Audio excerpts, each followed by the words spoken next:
I'm good, thank you.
Is everybody ready?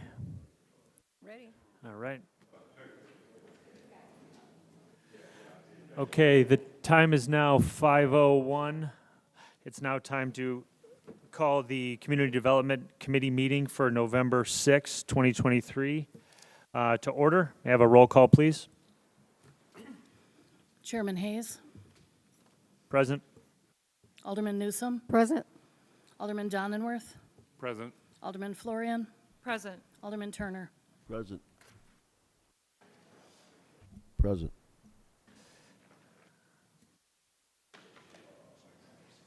Thank you. May I have a motion and a second for approval of the meeting minutes from, is it the October 2nd, 2023 regular meeting? So moved. Second. Okay, first by Alderwoman Newsom, second by Alderwoman Florian. Any questions to the motion? All in favor? Aye. You. All right, before we get to the public hearing, it's audience time. Are there any members of the audience who wish to address the committee? All right, I will take a first and a second to open the public hearing. So moved. Second.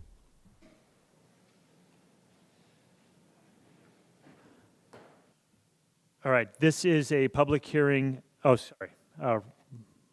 All in favor? Aye. Aye. Is that okay, Stu? Strictly procedural, voice votes, absolutely fine. Okay, thank you. Okay, this is a public hearing on the annexation of 35704 North Garrick Avenue. Are there any members of the audience that wish to speak? When you come up, please just give your name, and if you don't mind, please don't touch the microphone.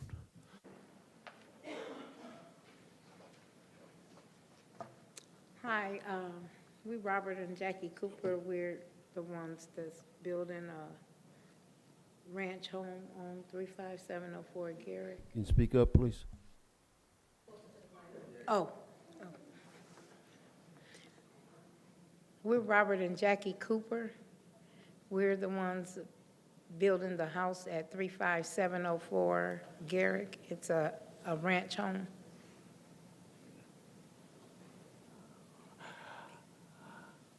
Wonderful. Does anybody have any questions? I just want to say I was at the planning and zoning meeting where you guys presented, and I wish you a lot of luck with your project. Thank you. Yeah, we're excited by the development, so thank you very much. Thank you. I don't think that we have any questions for you, so unless there's anything you want to tell us about the development, I think we'll probably move on. Not yet. We waiting to get the Okay. foundation built. All right, fair enough. Hopefully, we're not holding up the process too long, so thank you Okay. very much. Thank you. Would anybody else like to speak Congratulations. as part of the public hearing? All right, then I think we can adjourn the public meeting. Can I get a first and a second? First. Second. All right, we have a first and a second. All in favor? Aye. Aye. Aye. All right, there being no old business, new business. Mr. Chairman, may I just make a correction? That there was an old business item, but it's been withdrawn by the applicant, so that it's here just for everybody's knowledge that it hasn't been forgotten. It has actually been formally withdrawn. Okay, thank you. Nothing for us to do on it then, right? Okay, That's correct, no action. thank you. All right, item A, under new business, is a motion to adopt an ordinance annexing certain territory contiguous to the city of Waukegan and approving an annexation agreement for 35704 North Garrick Avenue. Can I get a first and a second for item A? I'll make the motion. I make the motion. I'll make the second. Okay, we have a first and a second. Are there any questions to the motion?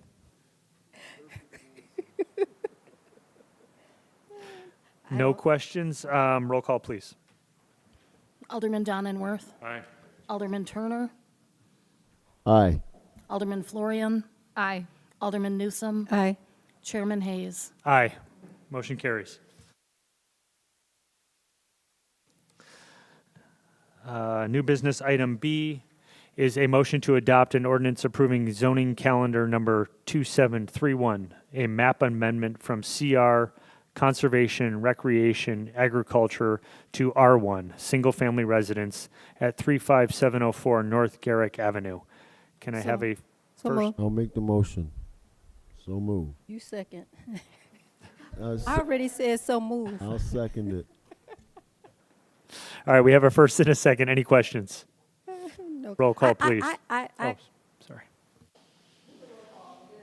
question for Noel.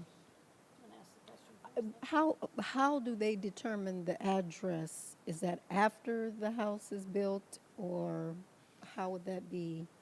Because this is most of the houses on that side of the street belong to the county, and I have two streets that are on the east side of Garrick, and I was just wondering how they do that. Sure, that is done by engineering after the city council approval that I presume will happen this evening. Then, starting tomorrow, engineering can start looking at it. They'll make a determination. There's a formula in the city code that says there are so many feet between address numbers. So they'll assign the number in accordance with that formatting, and then they'll confirm that with the post office, make sure that everybody agrees on it, and then the address number will be assigned, and then that'll be the address for the permits. Okay, now another question. There are several houses, there's a few, I should say, a few houses on that side of the street. Can you force annexation, do a forced annexation on those, or you just, I think it's if you're surrounded on three-fourths? Yeah, there is a provision that is allowed to force annexation for almost wholly enclosed properties on three sides that are under a certain amount of acreage. But that's purely discretionary, and I believe that traditionally the city of Waukegan has welcomed in annexations that are voluntary. I wasn't trying to force anybody in. I was just asking, just asking the question. Since I'll have one house on that street. Okay, all right. Good question. All right, roll call, please. Alderman Donenworth, Aye. Alderman Turner, Aye. Alderman Florian, Aye. Alderman Newsome, Aye. Chairman Hayes. Aye. New business item C is a motion to adopt an ordinance approving zoning calendar number 2732, a conditional use permit for an automobile service facility at 3001 Belvedere Road for Take 5 oil change. Can I get a first and a second, I'll make please? the motion. I'll second. All right. First and a second. Are there any questions to item C? Alderwoman Florian? Again, I was at Planning and Zoning when they discussed this. This is not my first choice for that corner. It's a pretty visible, gateway into our community. However, you all know one of my pet peeves is cars parking around and too many cars around car places. They have said they will not have cars parked. They come in, they get it serviced, and they leave. So I will be voting to approve this in spite of the fact that I have reservations about it. Are there any other questions from members of the committee? All right, I believe we have an audience member here on behalf of Take 5. Is that right, sir? If you don't mind just introducing yourself to the committee. Yeah, I'm Mark Madigan. I'd be the owner of the facility. This would be my sixth facility, and I think we shared some pictures. So that our buildings, I hope you're gonna love the building. I know it's gonna be nice. There's only, on average, Take 5 gets about 2 cars an hour, and customers stay in their cars, so there'll be no customer parking. There won't be, a lot of auto places have lots of vehicles parked over, and there's no overnight parking. It's a drive-through facility. Customers stay in their cars, so you won't see. I mean, we have way too much parking, and we're going to utilize probably 5-6 spaces for employees. So you won't see any overnight parking or customer vehicles overnight. Okay, thank you for that. Any other questions for the petitioner? Thanks for being here. Appreciate it. You're welcome. Thank you for your consideration. Without any more questions, go ahead, Noel. If I might mention one other thing about this particular development, they will be closing off the eastern driveway on Belvedere, the one closest to Green Bay. So there'll be only one entrance on Belvedere, one entrance on Green Bay, and they'll both be right in, right out. And they're enhancing the landscaping on this site as well. Do you have any issues with enhancing the landscaping for your parking lot? No, Great. we Thank want you. a beautiful building. We want Thank beautiful you. And don't you landscape. want other businesses in Waukegan to be beautiful also? Absolutely. Thank you, sir. Perfect. Thanks for your time. All right, roll call, please. Thank you, Alderwoman Florian, for raising that. I appreciate that. All right, roll call. Alderman Donenworth, Aye. Alderman Turner, Aye. Alderman Florian, Aye. Alderman Newsome, Aye. Chairman Hayes. Aye. Motion carries. Item D is a motion to adopt an ordinance approving zoning calendar number V-3-23, the vacation of a portion of the right-of-way south of Glen Flora Avenue near 1207 Yeoman Street. Can I have a first and a second? Oh. I'll second it. All right, we have a first and a second. Any questions to the motion? I have one. I know in planning and zoning, Noel, there was one letter of objection, and they were concerned about access, but I think that was addressed, correct? Where the other properties will still have access, even though this is being vacated? That's correct. This is the end of the paved section of the right-of-way. Only half of the right-of-way is paved coming off of Yeoman Street. And the area that's to be vacated starts behind the last driveway and just goes in front of their garage. So the objection was from a property owner on Glen Flora that has a vacant lot that might be developed in the future. They could still have access off of Glen Flora if the city allowed, or if we didn't allow the street access on Glen Flora, they could have access through the right-of-way off of Buttrick from the other end of the right-of-way.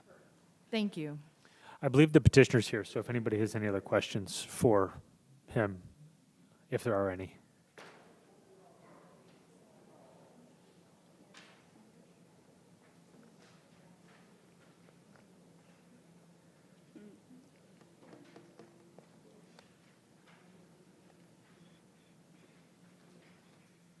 If there are no questions. Okay.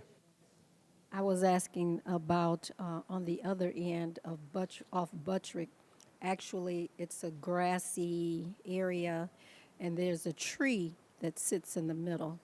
And should someone ever develop that lot that you're talking about on Glenflora, seems to me it's like an alley that was, unapproved alley originally, and they just let the grass grow up. I don't know, and put a tree there. I don't know what happened. But to me, it should have been a thorough, alley anyway to allow the houses on Glenflora access to a garage or whatever they want back there. But I'm in favor of the Thank you very much. And vacation. this is the owner, Marina Ochoa. My name is Herman Meralda. We also received an estimate of what the vacation would cost us. We have an offer. I don't know if now would be the time to state that, or I saw an amount that was recommended, and forgive me, it's 1,100 and change is what I seem to recall off the top of my head.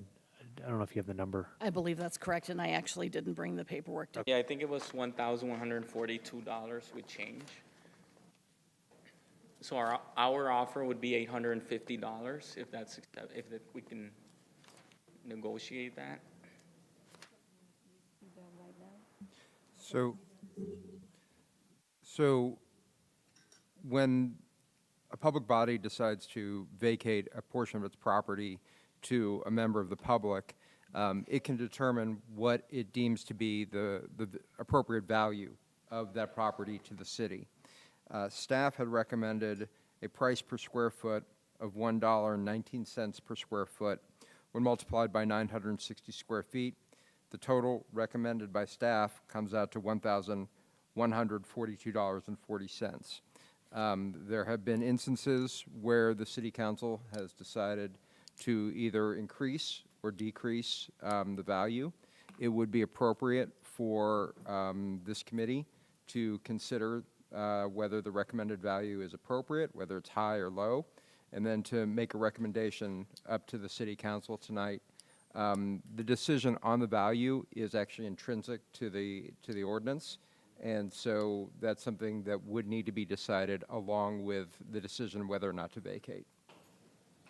Stu, I'm sorry, what was the total on that again? So 11. $1,142.40 is what was recommended by staff, which is 1/3 of the fair market value, or $1.19 per square foot. I know in the past we've discussed this and been willing to bend a little bit. I lean toward working with members of the community while also, the staff has its discretion and recommends a number that it believes is fair. And I think we should at least have some reasoning behind any decision we make so it doesn't feel arbitrary in the future. Or we don't have people coming before us in the future and we're just making arbitrary decisions. So. I have no problem reducing it to the $800 that because it's only, value is to you anyway. Yes, ma'am. Did you say 800? 850. 850. Okay, I wrote it down wrong. I thought you said 150. So, okay.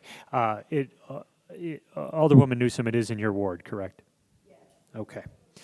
So, Alderwoman Newsom is recommending $850 based on the petitioner's request. I would make that motion. I was just going to ask, is that a motion? Yes, I I'll would make that second it. motion. No, I'll second it. I third it. Okay, so I'm going to snatch the reins slightly here and say that I'm going to deem your motion a motion to amend the ordinance as presented to the Absolutely. committee. Okay, to amend the motion. And we have a first and second on that. And a third. Okay. Roll call, please. And a third. To vote as amended. To vote as amended. Voting to amend before we, okay. To amend. All right, let's go through the process. Yeah, roll call, please. Alderman Donenworth, Aye. Alderman Turner, Aye. Alderman Florian, Aye. Alderman Newsom. Aye. Chairman Hayes. Aye. So you have now before you, the committee, an amended motion to approve the vacation of the 960 square foot public right-of-way to the adjacent owner in exchange for the amount of $850. Roll call. My motion. Yep. Go. All right. Yeah, so you can go straight to a vote now. You don't need a first and second. Okay, great. Roll call, please. Alderman Donenworth, Aye. Alderman Turner, Aye. Alderman Florian, Aye. Alderman Newsome, Aye. Chairman Hayes. Aye. Motion carries. Congratulations. Thank you very much. At We least, appreciate at it. least for this part. Thanks for being here. It, All right, item E is a motion to adopt a resolution approving a professional services agreement with Deegan and Associates LLC for brownfield cleanup environmental services for the U.S. EPA Brownfields Grant for 801 Market Street. So moved. Can I have a second? Second. All right, any questions to the motion? Roll call, please. Alderman Donenworth, Aye. Alderman Turner, Aye. Alderman Florian, Aye. Alderman Newsome, aye. Chairman Hayes. Aye. Motion carries. Thank you. Item F is a motion to adopt a resolution authorizing the extension of an agreement with Amsky and Associates, originally executed in 2014, with this extension to expire on June 16th of 2025 regarding 801 South Market Street. Can I have a first and a second? So move. I'll second. All right. Any questions? Roll call, please. Alderman Donenworth, Aye. Alderman Turner, Aye. Alderman Florian, Aye. Alderman Newsome, Aye. Chairman Hayes. Aye. Motion carries. Item G is a motion to adopt a resolution approving a letter of credit in favor of the City of Waukegan from Heartland Bank and Trust Company and releasing subdivision performance bond number 1121747 from Lexon Insurance Company for the River Glen development. Can I have a first and a second? First. Second. Any questions? Roll call, please. Alderman Donenworth, Aye. Alderman Turner, Aye. Alderman Florian, Aye. Alderman Newsome, Aye. Chairman Hayes. Aye. Motion carries. Item H, a motion to adopt an ordinance creating a Class F1 package beer and wine with gas sales liquor license for 3411 Airport Inc., DBA Airport BP, located at 3411 Delaney Road. Can I have a first and a second for item H? I'll make the motion. I'll second. All right. Any questions to item H? Alderwoman Florian.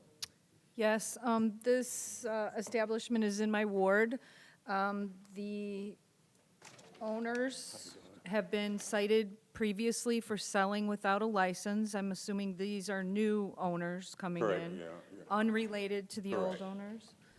In the past, there's been a lot of complaints about garbage all up and down Delaney, up and down York House. Are you the owner? Are you the attorney? I'm the attorney. Okay, Can are you you? introduce yourself? If you could introduce Yes, yourself. I want to say, Your Honor, I'm sorry. I'm not a judge. Yeah, I'm sorry. It's just the force of habit. So excuse me if I say it, Mrs. Alderman.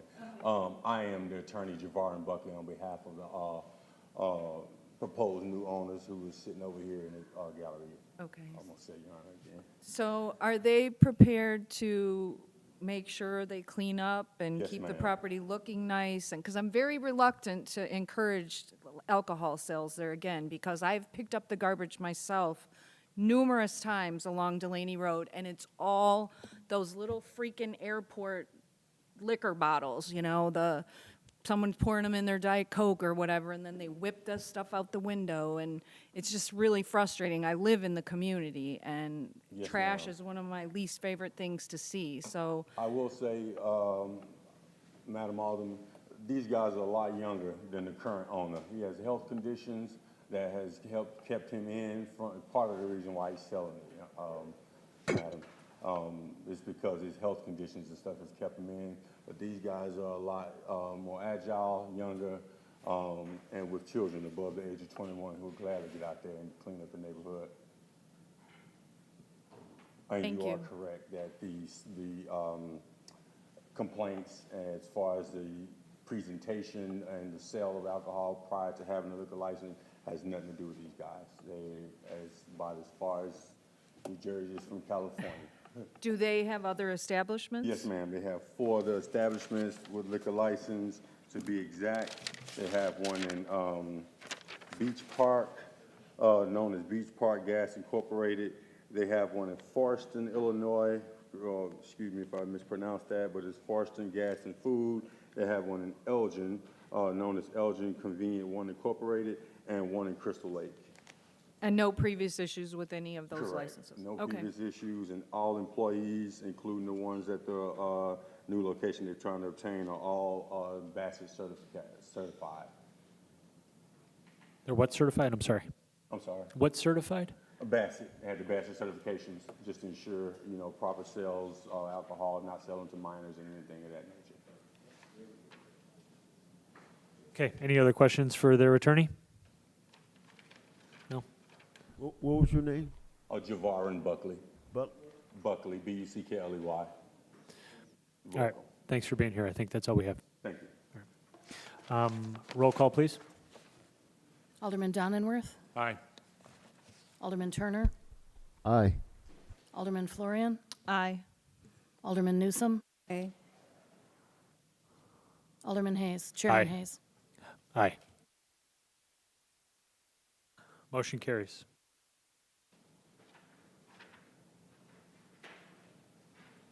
All right, I think that leaves us with reports and Go ahead. We are having a brief presentation by a member of my staff. Assistant Planner Sam Green is going to present to you on some landscaping issues.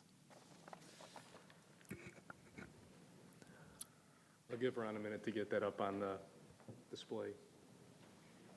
Anyways, thank you, Mr. Chairman, ladies and gentlemen of the council and of the public. My name is Sam Green. I am an assistant planner here at the city of Waukegan. I'm hoping to take this opportunity today to tell you about the landscape islands specifically, and what they do in our tree preservation and landscape ordinance. I hope that from this presentation you will learn that these pieces of green infrastructure are critical investments that this city must make.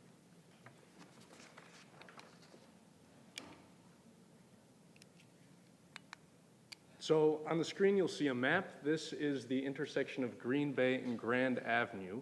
And I wanted to start the presentation here so you can kind of see what we're looking at. All that dark gray, those are asphalt parking lots at commercial business.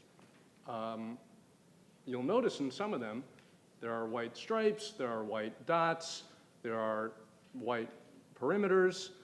Those are the result of the tree preservation and landscape ordinance. And the reason I chose this photo is I wanted you to see how much asphalt really goes down. When it rains, water goes somewhere. It either goes in the ground or it goes onto these parking lots and ultimately into our sewers. I want you to remember that as we get into the stormwater and cost side of this presentation. But before I get to that, I'd like to talk about some of the benefits of landscape islands. Very briefly, trees that are required with landscape islands and the shrubs and the grasses, they filter the air. As many of you know, Waukegan residents, like many others that live in the vicinity of coal plants, have a higher rate of asthma than other places in the country. These air quality and public health improvements can save residents money in healthcare costs. Beyond air quality and public health is a beautification standard. Number one, it's nicer to look at for when you're driving down the street, but also, you look at that picture, there's a picture of the 4th Ward. The houses on the left have a much greater and mature tree canopy than the houses on the right. Those properties have a higher property value naturally by having those trees in the parkway. That's an economic development project. Beyond beautification in residential areas, studies have shown that in commercial areas, customers are more likely to visit a store that has that landscaping, so their property value and economic potential is increasing as well. And an environmental standpoint, trees and landscape islands help us as well. That's environment globally, but also in this felt environment, how we experience our city every day. Trees in that tree canopy, you'll see in that top photo, all those green dots are trees in the city of Waukegan. They naturally cool our climate, they block wind in the winter, and they control the humidity in the air. So not only is it more, it's like a better experience to live in this city, but you know, like you go on a hike and you breathe that fresh air, you feel that forest air, that's what your city could feel like. The bottom image is a heat map where you don't have trees, you don't have shade, and that brings heat.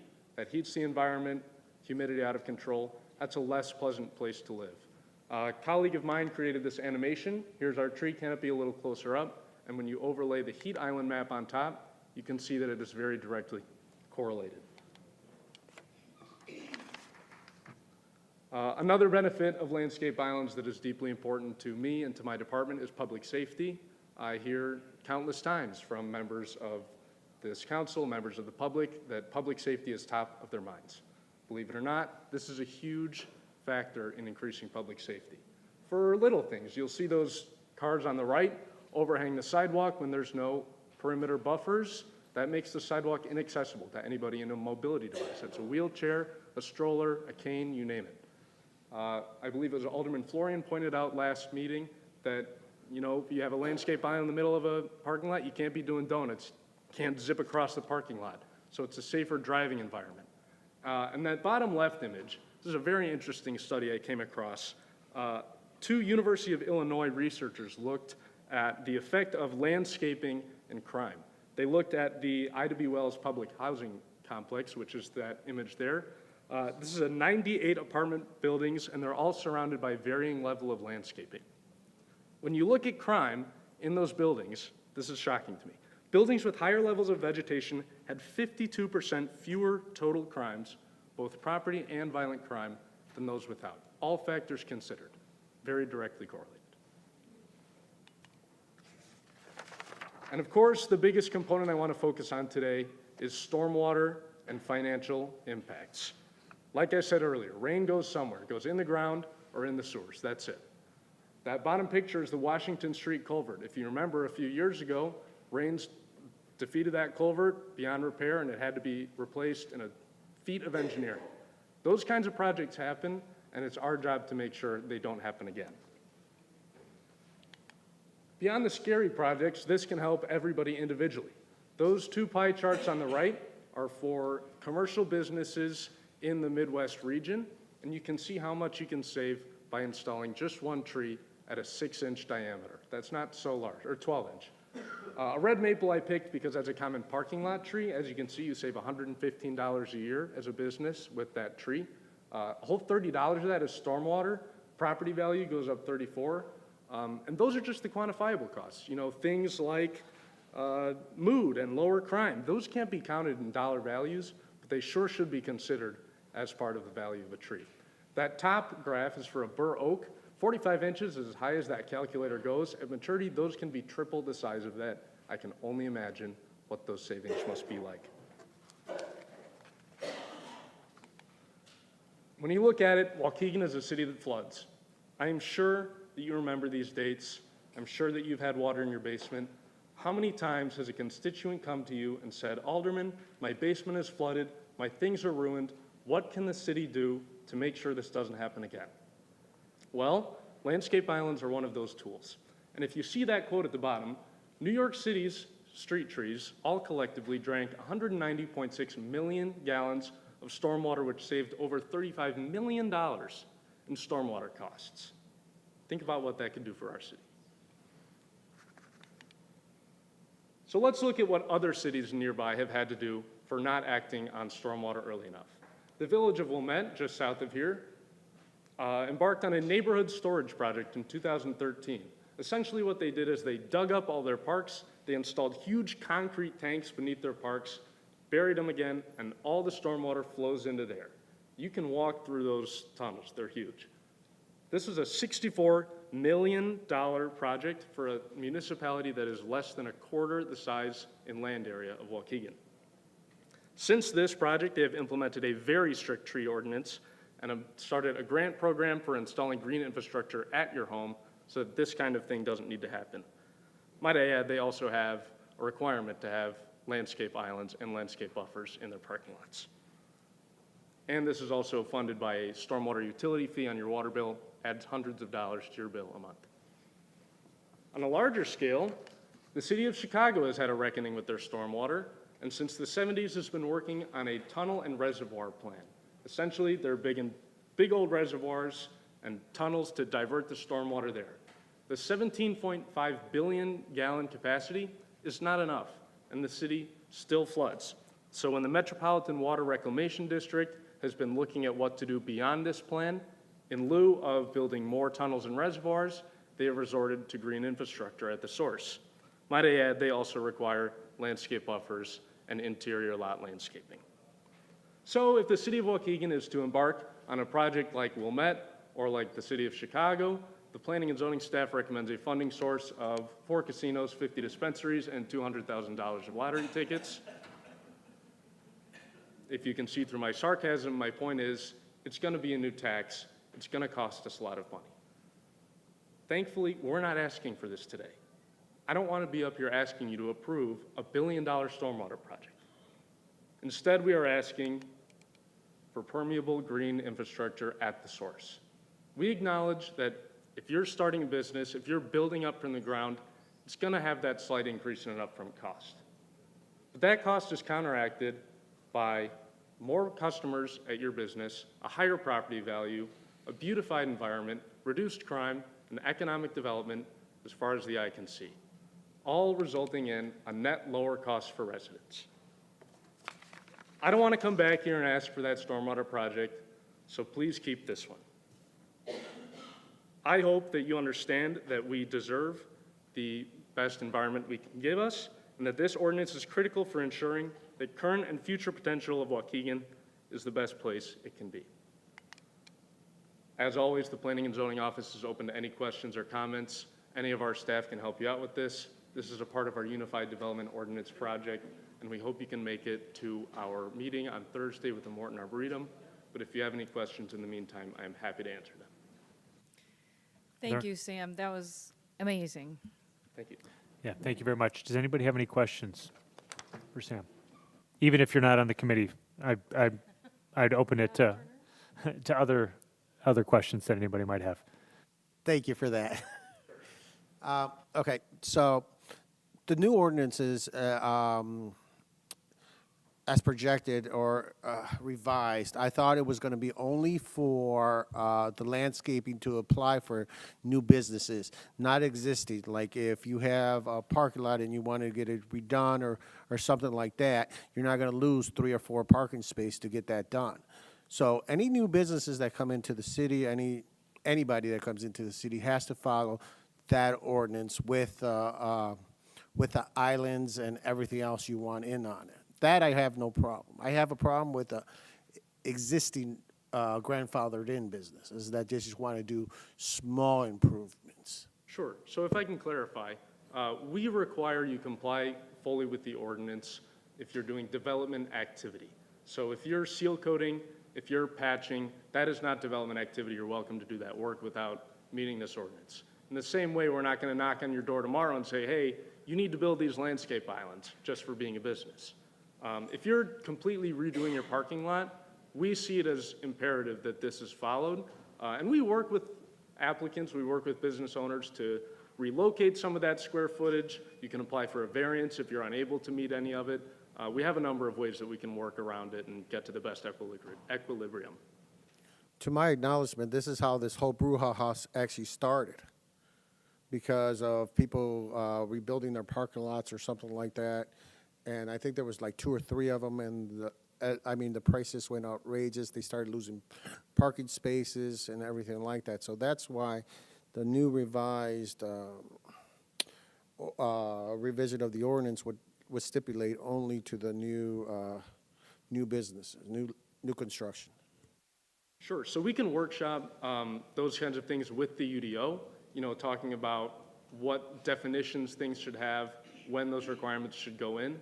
Right now, we're ultimately hoping you'll keep this for now. We know that 3-4 months until the UDO comes is a long time in the minds of a business owner, But when you're a city planner, you're making 100-year decisions, and those can't be made in 3 months. And frankly, these 150 square foot landscape islands, they have a citywide effect that really needs to be considered.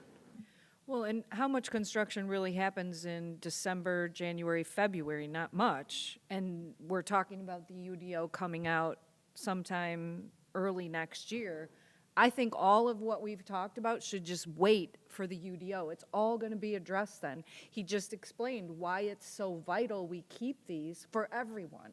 Not just pick and choose, not just new, not just old.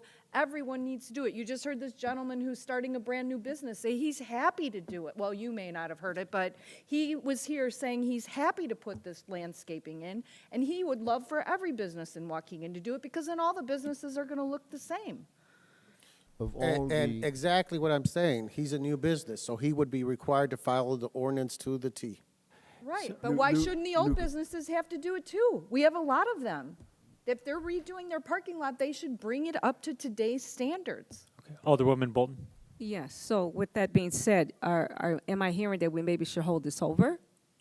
I don't know if there's a proposal to hold it over so much as we have an ordinance in place now. We're developing a new updated ordinance that will be presented to the council, is my understanding, in early spring of 2024. So it is to keep it the same and weigh in on drafting the new ordinance rather than changing the current ordinance, which seems to make the most sense. Because if we're going to be changing the ordinance altogether within the next 6 months, and there's not a lot of parking lot development over the course of the winter anyway, keep things the same, manage expectations, keep those the same, and then everybody will have an opportunity to weigh in on the drafting of the new ordinance that'll be presented to council. So keeping it the same doesn't harm anybody, and then having a uniform approach and having everybody weigh in, not in front of, having everybody weigh in before the UDO is presented might be the best bet, I think, for everyone.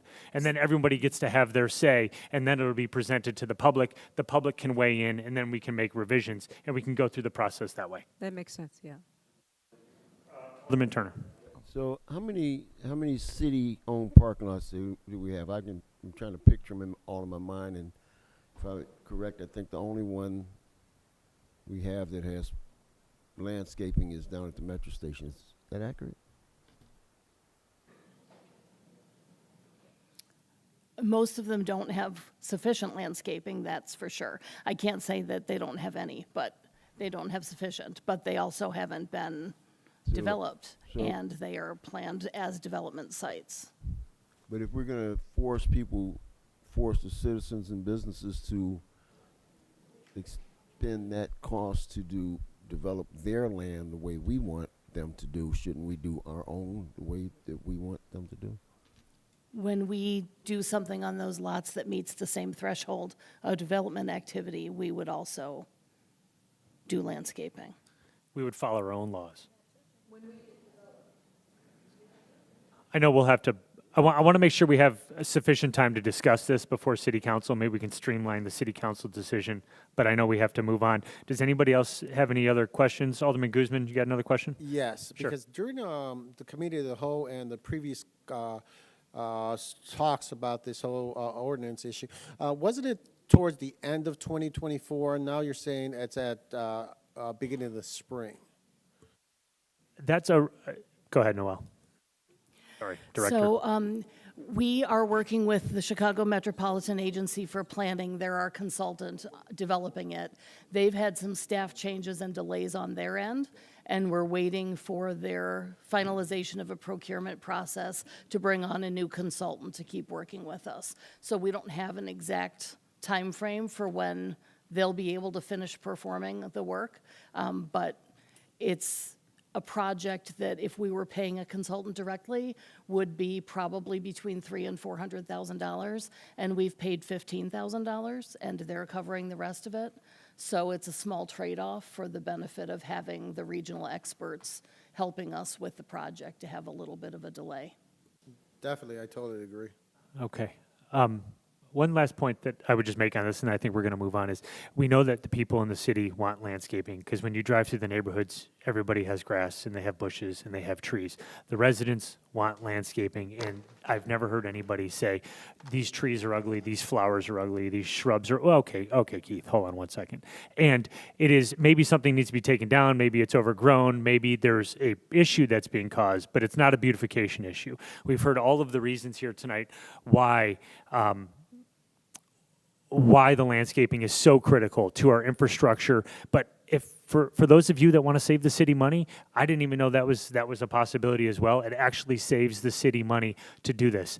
And if the business owners, rather than paving a section in their parking lot, have to put, instead of pavement, they do a concrete curb and dirt and a couple shrubs and a tree, I don't know the price difference on that, but I'm willing to bet that the whole city benefits. And we have to cater to the whole city, all of the residents, everybody using those parking lots, not just the people that own the parking lot. So, I made this argument before. I don't want to belabor the point, but I think the best thing to do, if you're on the fence about this, the best thing to do is wait to see what the language is in the UDO, which it was a good question, Alderman Guzman. I think we'll see in early spring. And at least that language can start to be debated and we can have a conversation around it. But I would encourage us not to change anything now. And just to jump in, this is not on the committee's agenda tonight. There is on new business. There is the ordinance that came out of Committee of the Whole, which I can talk to when that comes up. Okay. I just want to say one more thing, too. Sure. When a business has issues with complying, there's a process, Tom's favorite word, to go through, correct, Sam? Where they can say, look, I can't fit in 4 islands, but I can do 3, or I can only fit in 2, not whatever it is. There's a process for them to ask for a variance. It's not like you can't do it. We'll work with you. We'll meet you halfway, or a third of the way, or 2/3 of the way. We'll meet you somewhere along the way. So there's a process already in place for people to apply for a variance. So I feel like we're throwing out the baby with the bathwater. He just went through so many, I've been a fan of this all along, and some of the things he presented tonight, I didn't even know were a benefit. And yet we're going to throw out the baby with the bathwater because we have 1 or 2 businesses that are bitching about putting in trees. It does not make sense. You guys have said publicly that you're running for higher office. You're not going to get elected if you do things like this, I can tell you. Oh, Okay, on that note, Alderman Hayes. okay, last comment, and then we're going to close it down. Go for it. So I wanted to mention a few things, like, the way, I love the presentation. You guys are doing a great job, Sam. Even a resident just called me today that you're helping them out in terms of going through the process, so I really appreciate that. I don't think that's in question. In terms of, like, the floods and all these things, like, there's these different things that were pointed out in terms of the look of it, the pretty picture that we saw along the road. Yeah, we already have something in place for that. There's now, from the last Committee of the Whole, we have $19,000 worth of funds that we can put into putting trees in those areas, right? So we need to make sure that we all, we also keep track of that. Where's the money getting spent? Is it getting spent? Are we getting trees? That's the look part of it, right? I just want to make sure that I break down everything that I heard so far. In terms of floods, yeah, I have heard about floods going on, but these are in residential areas towards, like, on Lewis, closer to the first ward. So I mean, and these are in the residential areas, so that's a different issue. There's a lot of different issues where floods are happening, and we're kind of putting these things, try to tie it to the island, and it's not 100% that, So I just want to make sure I point that out. With the floods, yeah, it happens in a lot of the residential areas. Are we going to go out there and fix it in residential areas? This is not affecting residential areas. The tree preservation, I'm for it. We voted, all of us unanimously said that we're all for it. So I want to make sure that we don't tie everything together to this, what we're going to vote on, which is to get rid of the parking islands. So I just want to make sure I point that out too. All right, last comment. Sam, you might want to address the fact that the stormwater system is intertwined throughout the city. So if it's in a non-residential area, it's impacts. Thank you, Alderman. The reason we get floods is because our storm sewers fill up beyond their capacity. So every raindrop in this city contributes to the problem, whether residential or commercial. We have different controls for residential areas to make sure they don't pave the whole thing. this is making sure that our businesses and our residents are sharing some of that responsibility. And the trees we're going to be talking about on Thursday at that meeting, as well as in the UDO with planting those trees, we share the importance in that. Would it make sense for us to have like a program wherein the city is planting more trees in all of the city-owned parkways and improving the city-owned parking lots for the landscaping and so forth? Yeah, so planning and zoning is working with Public Works to make that a little bit more robust of a system in the UDO. Part of that is, looking into hiring an urban forester, as well as setting up a tree fund. People can donate to tree funds, and those funds would be locked for building and maintaining street trees. Again, we're making sure that's carefully crafted and coming in the right way with the UDO. Thank you very much, Sam. Thanks for the presentation. The last comment I'll make on this for the aldermen that I appreciate you guys' comments, that people who aren't on the committee. One of the things that I think is really helpful to think about is that we have these requirements in place, but planning and zoning has made it very clear that they're willing to work with anybody to change it. You can get a variance. So why not have the requirement that there has to be some landscaping in place, right? And then have them come back to us and present and say, all right, I understand what the requirement is. Can we modify it a little bit? Can I do some perimeter landscaping and not do the islands, which has also been allowed throughout the city? So if we have the requirement, the city should plant more trees on its own land. I completely agree with you. In our parking lots, when the time comes, we have to comply with our own laws. But if we have the requirement in place, it gives us the ability to require some landscaping. And then we can modify it to the needs and tailor it to the needs of the business. But if we don't have any requirement, then we're SOL. We're not going to be able to get them to plant anything. And I think we can all agree that from the sidewalks and from the street, there needs to be some element of landscape beautification. So if we have the rule in place and we have a reasonable planning and zoning committee, then they can work with the business owners to either mitigate the financial consequences of the landscaping ordinance or work with them in other ways to make it work for the individual businesses. But if we don't have the law on the books, then we can't do anything. And then we have no ability to make the city look better. So I would just leave you with those closing thoughts. So with that, thank you everybody for indulging a longer than otherwise anticipated meeting. Thank you very much for planning and zoning for the presentation. You did a great job. I will take a motion to adjourn. Motion to adjourn. All right, we have a first from Alderman Turner, a second from Alderwoman Florian. All in favor? Aye. Any opposed?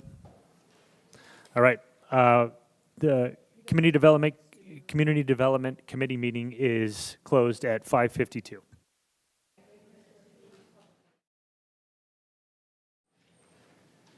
We'll take a very short break, 3 minutes. We'll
Alderman, Alderman on the Public Works and Infrastructure Committee, please come to the dais.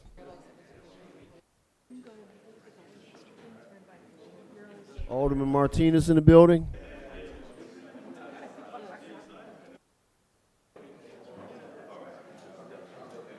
Alderman Hayes, Alderman Hayes.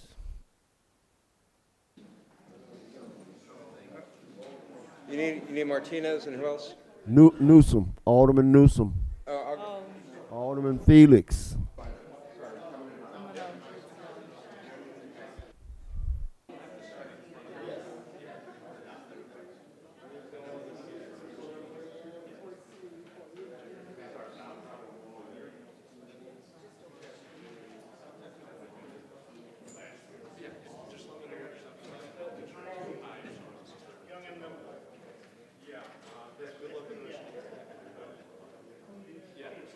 All right, it's time for the Public Works and Infrastructure Committee to begin its deliberations. If we can have a roll call, please. Alderman Turner. Present. Alderman Felix. Present. Alderman Bolton. Present. Alderman Martinez. Present. Alderman Newsom. Present. All right, thank you all, ladies and gentlemen. I'd like a motion to approve the minutes of the Public Works and Infrastructure Committee meeting that was held on October 16th, 2023, as presented. So moved. Motion Second. by Newsom. Second. Who was that? Second by Felix. All in favor? Aye. Aye. Motion passes.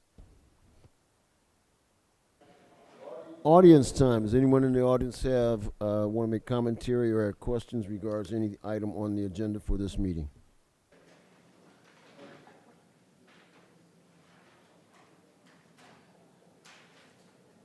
There's no old business, moving to new business. I'd like a item A under new business. Like a motion for I so move. I'd like a motion for a resolution approving the procurement of liquid de-icer from industrial systems per section 2-458 subsection I subsection 1 sole source in a not to exceed amount of $45,000. Second. Who was the first? Bolton. Second. All right, so first by Bolton, second by Newsom. Sorry, Mr. Felix. Are there any questions on this motion? Roll call, please. Alderman Turner. Aye. Alderman Felix. Aye. Alderman Bolton. Aye. Alderman Martinez. Aye. Alderman Newsom. Aye. Motion passes. Item B, I'd like a motion for a resolution approving the procurement of road salt from Morton Salt per the State of Illinois CMS Services Contract per section 2-458 subsection I subsection 3 joint purchasing in an estimated amount of $655,000. May I have a motion? So moved. Motion by Newsom. Second. Second by Bolton. Any questions on the motion?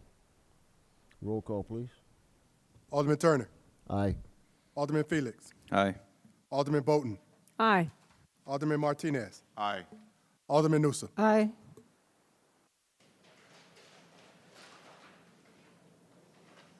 Item C, I'd like a motion, if you will, for a resolution approving the purchase of a generator for lift station number 1 from Rush Power Systems LLC for a not to exceed amount of $79,976 per section 2-458 subsection I subsection 2 bona fide emergency. Chris, So would you moved. please, thank you, Alderman Newsom. Second, who's got the second on this one? Second.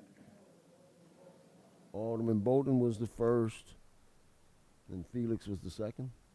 Okay, thank you. All right, hey, Chris, can you describe what the emergency was around this one? Or Antonio, is he here? Antonio? It's the generator for lift station number 1, which would be out at Lakehurst. Did it just fail, or? Yeah, it failed. Into it? Upon being serviced, it had failed. Okay. It blew out, yes. Yes. So we have a rental up right now. And we're going to be in the process of putting up one of ours, but we had to make a contact with like different electrical box to hook that up until this new one comes in. Okay, all right, thank you. Are there any other questions on this one? Roll call, please. Alderman Turner. Aye. Alderman Felix. Aye. Alderman Bolton. Aye. Alderman Martinez. Aye. Alderman Newsom. Aye. Motion passes. Item D. I want to ask for a motion on a resolution approving the purchase of 2 trailers for public works from LBM Trailers and Hitches Incorporated for a not-to-exceed amount of $34,900 per Section 2-458, subsection I, subsection 7, good faith waiver. Is there a motion? So move. Motion by Alderman Newsom, I second. second by Alderman Bolton. Any questions on the motion? Yes. Can you explain the dynamics a little bit more, what this is concerning? Basically, once we receive some of our new equipment, some of it to try to avoid early wear and tear, what we're doing is we're upgrading some of our trailers so that they can haul some of these pieces of equipment from cross town or even in town, some of our pieces of equipment that we're getting. Thank you. And by the way, this company is here in Waukegan on Green Bay Road. Yeah, they're a good company. I did business with them years ago. Like 15 years ago, I did business with them. Any other questions? Roll call, please. Alderman Turner. Aye. Alderman Felix. Aye. Alderman Bolton. Aye. Alderman Martinez. Aye. Alderman Newsom. Aye. Motion passed.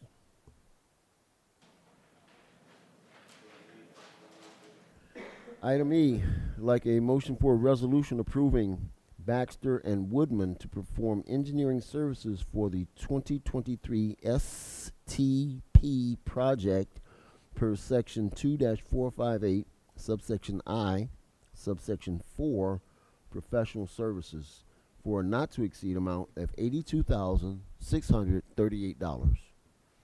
May I have a motion? I so move. Motion by Alderman Bolton, second by Alderman Martinez. Any questions on the motion? Once again, same question. Can you explain or clarify the objective? I'm going to ask that our city engineer comes up. Jesus, he can explain it to you. Thank you. Good evening, Council. This is for our application on the STP project for 2024 call for projects. What's the STP project? What is it? Surface Transportation Program Fund. Thank you. Sorry, say it one more time. Surface Transportation Program grant. It's managed by the state, but it's given to the local MPO. Our local MPO falls under the Lake County Council of Mayors. And again, this is the call for projects. Similar to 2 years ago, we are envisioning doing resurfacing projects in the city and also applying for 2 reconstruction projects. The locations are located on your submittals and board docs, but essentially we're going to be submitting applications to resurface 4 roads. The goal to have the engineering consultant out there is the application process. If we engage an engineer and have documents ready by the time they score the applications, we'll be in a better position to score higher, similar to last time. Last time, out of the 5 projects that were picked for resurfacing, 4 of them were ours. One of them was a separate community, so we're taking advantage of being Waukegan, E3 community, EJ community. The roads that are picked are per the application process itself, so we are maximizing the points on these particular roads. And again, the goal is to have the 80-20 match, but we will also ask again for the total development credits, which we'll be asking for 100%. If you recall from our previous conversations, the current program that we have right now, we were lucky enough to only pay 10% out of the $3.2 million, so that is a great return on investment. And this particular grant is our lowest hanging fruit that we should be acquiring every 2 years, or at least make the efforts to pursue it. Is that satisfactory, Alderman Bolton? Okay, great. Thank you so much. Any other questions? The 2 additional streets, we're looking for them on here. Yes, so the 4 resurfacing roads are Sheridan Road, Glen Flora to Grand Avenue, Western from Greenwood to Gulf, 10th Street, yep. I was just about to ask anything going on in the first ward, yes. Yeah, from Green Bay to Commonwealth and the other 2. Commonwealth and, Green Bay to Commonwealth, so 10th Street, Green Bay to Commonwealth, and then the 4th one, I don't have the paperwork in front of me. Let me see. Okay. Chris, do you remember? I want to say west. and what was the, West is and what was separate, the timeline again? So this is the 2024 call for projects, and our goal is to make it to the federal fiscal year 25-26, so 2025 and 2026. And then to answer Director's question about West Street, that is the separate fund that the STP program has in addition to the resurfacing. So those 2 streets are West Avenue between Julian and, I want to say Lake? 120. Lake. It doesn't go Oh, past Lake, 120. Lake, that is a full reconstruction, so that is a separate fund. That gets more scrutinized by the Lake County Council of Mayors, so we need to make sure we're making our best efforts to put in a good application for that. Similar example, not similar, but the other street is Keller Avenue between Illinois 120 and Washington Street. So that's also reconfiguring the intersection itself, and the engineering study will help with all these efforts. All right, great. Thank you. Question. Somebody tell me if I'm wrong. Sheridan Road from Glen Flora south to Grand, hasn't that already been resurfaced, or am I wrong? You are correct, Councilmember Newsom. The reason that we have to pick that street, it goes to the categorization of streets in the city. They're either arterials or collectors. There are subsequent categories. Sheridan Road is one of them that we can apply. Going back to my statement about maximizing points, the first money pot in this particular grant, the $2 million per year for resurfacing, accounts for proper pavement management. There is a chart that I can share with you where we can see the pavement life as it goes throughout its cycle. It starts to degrade, so if we can have a proper management pavement program, which this particular grant will help with, it'll prolong the longevity of the pavement, and subsequently we'll be spending less money on these efforts with the materials that IDOT will allow us to use for either rejuvenation or, depending on what the consultant tells us is the best way forward, we'll be extending the pavement life by more than 10 years. So our initial investment will be lower than if we do a whole full mill and grind. And this is what the engineering efforts for, to have, in order to move quickly and meet the deadline, there needs to be a type of consultant that can assist us with all these efforts in design and field verification. So Franklin Street and Ash Street were on the list, but now they're not. What happened to those 2? We were going to do Franklin from Jackson Street all the way over to North or maybe the county, and we were going to do Ash from Grand up to Ridgeland. That, I'm not sure if it was part of the STP program. That may be part of our other program that we have, the yearly resurfacing.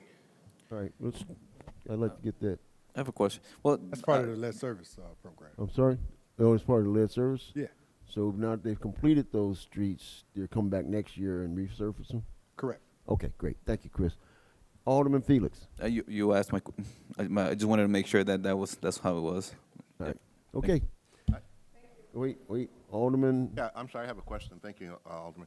My question is, so to prepare for what are my constituents to do? Is there going to be a parking enforcement? How do they prepare for this? I mean, what is it that they need to do in order? Is it going to affect their parking, or is it going to affect anything to do with the roads now? I know you guys are fixing it, but is there anything that they should know or something we should prepare for? Or? Are we talking about the yearly CD efforts for resurfacing or this particular grant? There's resurfacing. So for resurfacing, that's a separate topic. When we hire our consultant, we also hire an engineering inspection agency that is a proper infrastructure program. We always want to make sure we have inspections to our capital work. Within that contract itself, we lay upon our engineering consultant inspection team to ensure that they notify the residents, or that or if it's placed on the contractor, that they follow with the contractor to ensure that the notices are being sent out to the residents. Where can they park? If parking will be limited. But we've seen resurfacing throughout the city. Obviously, no construction sequence is perfect. We have seen instances where we get residents called, they were not notified early enough, but that's just part of construction. But we do try our best to ensure that our residents are notified well in advance.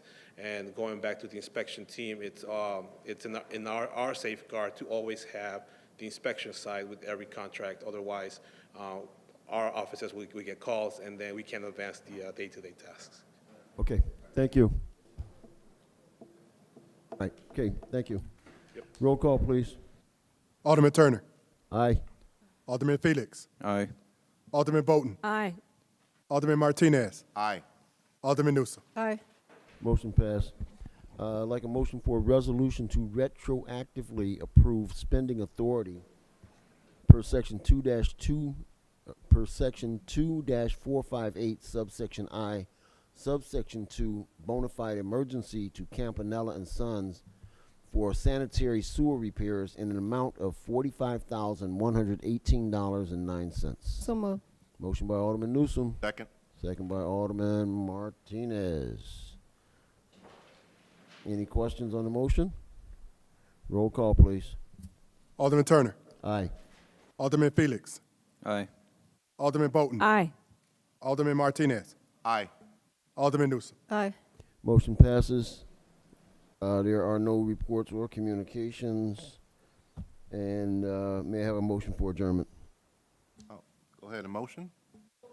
I so move. Motion by Alderman Newsom, second by Alderman Bolton. We are all in favor? Aye. We are adjourned at 6:15. Thank you.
Now is the time to call to order the Government Operations and Oversight Committee meeting on Monday, November 6th, 2023 at 6:16. Roll call, please.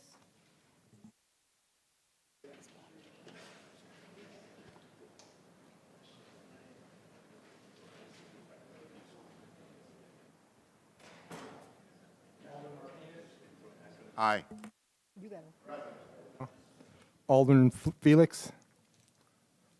Alderman Newsom. Present. Alderman Bolton.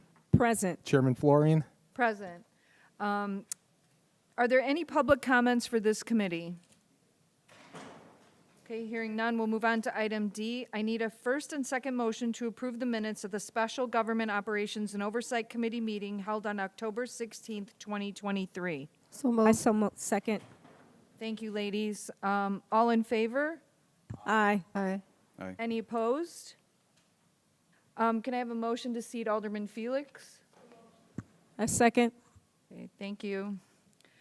New business. I need a first and second motion to enter closed executive session pursuant to 5 ILCS 120/2 subsection C2 and subsection C11 for the purpose of discussing collective negotiation matters and pending litigation. Second? Roll call, please.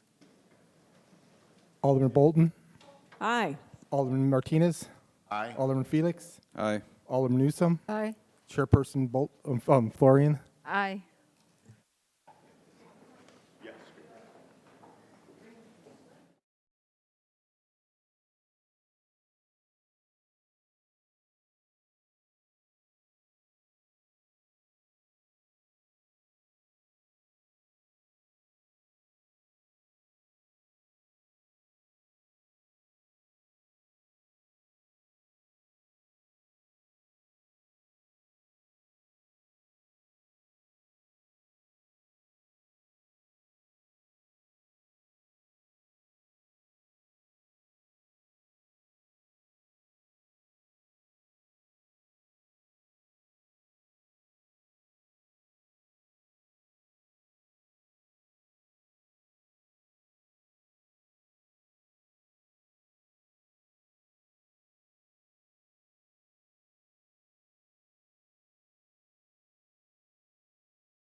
Okay, I need a roll call to reconvene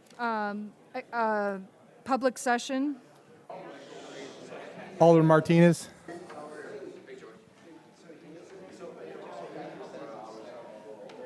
Alderman Felix. Aye. Alderman Bolton. Alderman Newsome. Present. Chairman Florian. Aye.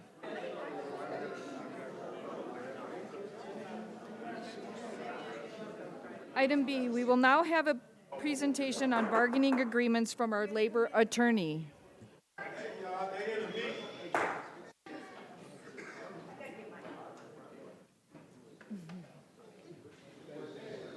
We will now have a presentation on bargaining agreements from our labor attorney.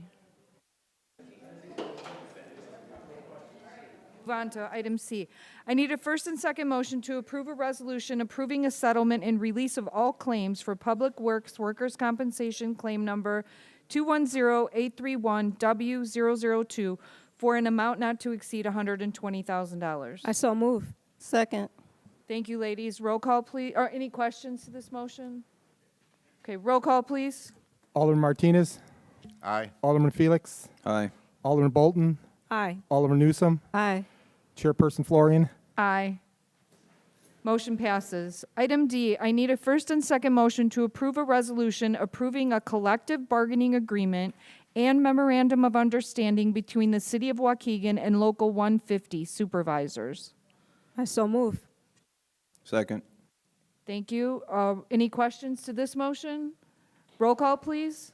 Alderman Martinez. Aye. Alderman Felix. Aye. Alderman Newsome. Aye. Alderman Bolton. Aye. Chairperson Florian. Aye. Item F, I need a first and second motion to approve a resolution approving a letter of understanding between the City of Waukegan and Local 150. So move. Thank you. Any questions to this motion? Roll call, please. Alderman Martinez. Aye. Alderman Felix. Aye. Alderman Bolton. Aye. Alderman Newsome. Aye. Chairperson Florian. Aye. Item G, I need a first and second motion to approve a resolution approving a collective bargaining agreement between the City of Waukegan and MAP sergeants. I so move. Second? Thank you. Any questions to this motion? Okay, roll call, please. Alderman Martinez. Aye. Alderman Felix. Aye. Alderman Bolton. Aye. Alderman Newsome. Aye. Chairperson Florian. Aye. Motion passes. There is no old business or reports or communications. Can I get a first and second motion to adjourn at 7:03? So move. Second. Thank you. All in favor? Aye. Aye. Any opposed? Thank you. Meeting adjourned. I believe City Council will start in probably 5 minutes.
I got somebody in mind. Whatever.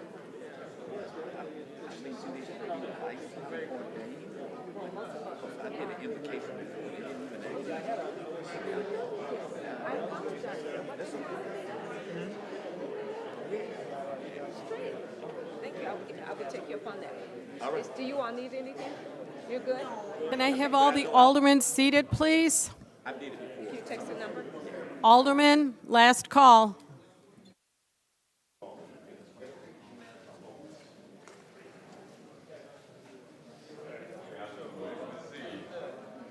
Good evening, everyone, and welcome to the, believe it or not, November 6th City Council meeting. At this point, can I have Deputy Clerk do our roll call, please? Yes, Alderman Turner. Present. Donalworth. Present. Florian. Present. Hayes. Present. Bolton. Present. Guzman. Present. Martinez. Present. Felix. Newsome. Present. Mayor Taylor. Present. Madam Mayor, you have a quorum. Thank you. At this time, I'd like to welcome Pastors Richard and Debbie Richards from New Way of Life Church. Can you please come up and give the invocation?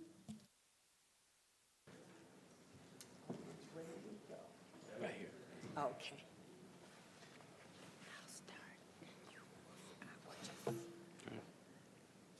God bless you, and we are so happy to be here and honored to be able to give this prayer. And I am Debbie Richards, co-pastor of the New Way Faith Tabernacle Church in Zion, Illinois. And with this, our senior pastor, Dr. Robert Richards, I am giving over to him to bring you in prayer. As we stand before the throne of grace, we ask through prayer for peace and prosperity for our city. It is prosperous when the city prospers, the people prosper. Lord, we thank you for our mayor, the city council, and all the leaders at every level of government in our city. Give them grace, knowledge, and wisdom to bring truth, justice, and stability to our city. Give them understanding to lead our city with what is needed to lead our people with fairness and compassion. Give our city council to serve the common good for all the residents of our city. Give the city council the spirit of life, the spirit of justice, the spirit of love, and the spirit of community. Give our leaders the spirit of respect and to protect the least of us, our children, the elderly, the poor, those who are hungry, those who would need direction and care.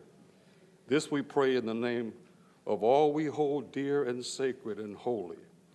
And may it be so, that the God of our Lord and Savior Jesus Christ, the Father of glory, may give unto us the spirit of wisdom and revelation in the knowledge of him, our eyes be enlightened with the hope of glory, and may it be so.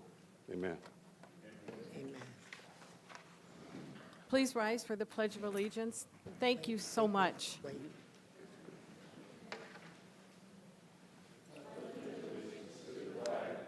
United States of America, and to the republic for which it stands, one nation, under God, indivisible, with liberty and justice for all. It's good. Before we start, can we seat Alderman Felix?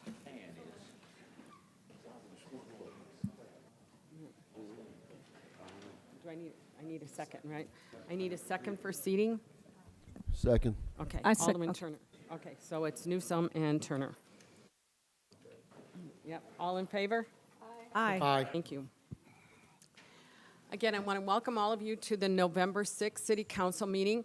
For those of you who don't know, we put our agendas out for our Monday meetings on the Friday afternoon to evening. It's posted no later than 5 p.m. so that you know what's on the agenda. And we welcome the public, and I'm happy to see a lot of people here this evening, so thank you. Before I get started on my general comments, I'm going to bring Chief Navarro up to talk about some of our crime stats, our citations that we issue, so that you will have updated information. Hello, everyone. I'm going to go over a summary of our monthly stats for the month of October and compare it to this same time period last year. So our calls for service in the city of Waukegan for the month, just the month of October, was 5,256 calls. In comparison to 2022, we had 5,050. The amount of state traffic citations that we issued was 578 citations for the month of October, 597 the same time period last year. So parking tickets and compliant tickets, which include alternate parking, we issued 2,661 citations this past month, and last year the same time period was 13. Adult arrest, 229. We had 211 last year. Juvenile arrest, 9, 15 the same time period last year. We seized 19 firearms in the month of October this year. Last year, we were at 18. This year, we've had 2 murders, and last year we had 1 during the same time period. We had 2 sex assault cases during the month, same with the same time period last year was at 2. We've had 8 robberies for the month. This year, last year was 18. Our batteries, ag assault cases, we're at 13 for the month. Last year, we were at 17. Burglaries, we've had 18 burglaries during this time period, and last year we were at 14. We've had 113 thefts. Last year, we were at 81. Stolen autos for the month, we've had 9. Last year, we were at 8. And arson cases, this year, we're at 2. Last year, we had 4. That double homicide that I spoke of, the 2 homicides we've had this year was the one that took place at the old Ramada Hotel, which is an active and ongoing investigation. That's all I have, ma'am. Thank you. Thank you, Chief Navarro. And remember, these are for the month of October. Some general comments. I want to congratulate our Waukegan High School Bulldog Marching Band on their 2nd place finish at the Naperville Central High School Marching Competition. For those of you who don't know, not only did they do an amazing job that they earned 2nd place twice and had one of their most successful and highest point scoring seasons, but I also want to tell you that it rained like anything that day. So they did an amazing job. In addition, 3 Waukegan High School band members were selected for Illinois Honor Band. Gustavo on tenor sax for Honor Jazz Band 1, and Fernando on trombone for the Honor Jazz Band number 4, and I missed one, Lupe on oboe for the Honor Band. The city is now collecting necessities for the veterans through Cool Food Pantry to honor our heroes who now need our help going into the winter months in particular. Cool serves about 100 active duty and veteran families each month with food and, when possible, the extras. The most needed items that we will have a collection box in our lobby for are toilet paper, razors, and other hygiene essentials like soaps, any like shaving cream, anything like that. A complete list of needed items is available near the collection box in the lobby and online. The collection box will be here through the end of November. And over the last 40 years, Cool has served as a lifeline for many of our veterans and other Lake County families. November is National Diabetes Awareness Month, and this year's focus is taking action to prevent diabetes health problems. The American Diabetes Association estimates the cost of diagnosed diabetes is $327 billion, including $237 billion in direct medical costs and $90 billion in reduced productivity, which has risen over 25% in 5 years. You can learn more about the diabetes epidemic at diabetes.org. And many of you know, I don't hide this, I used to be diabetic. I used to be on an insulin pump, but now that I have lost 88 pounds, I am no longer diabetic and have no diabetic symptoms, so it can be done. Thank you. Congratulations, Mayor. Thank you.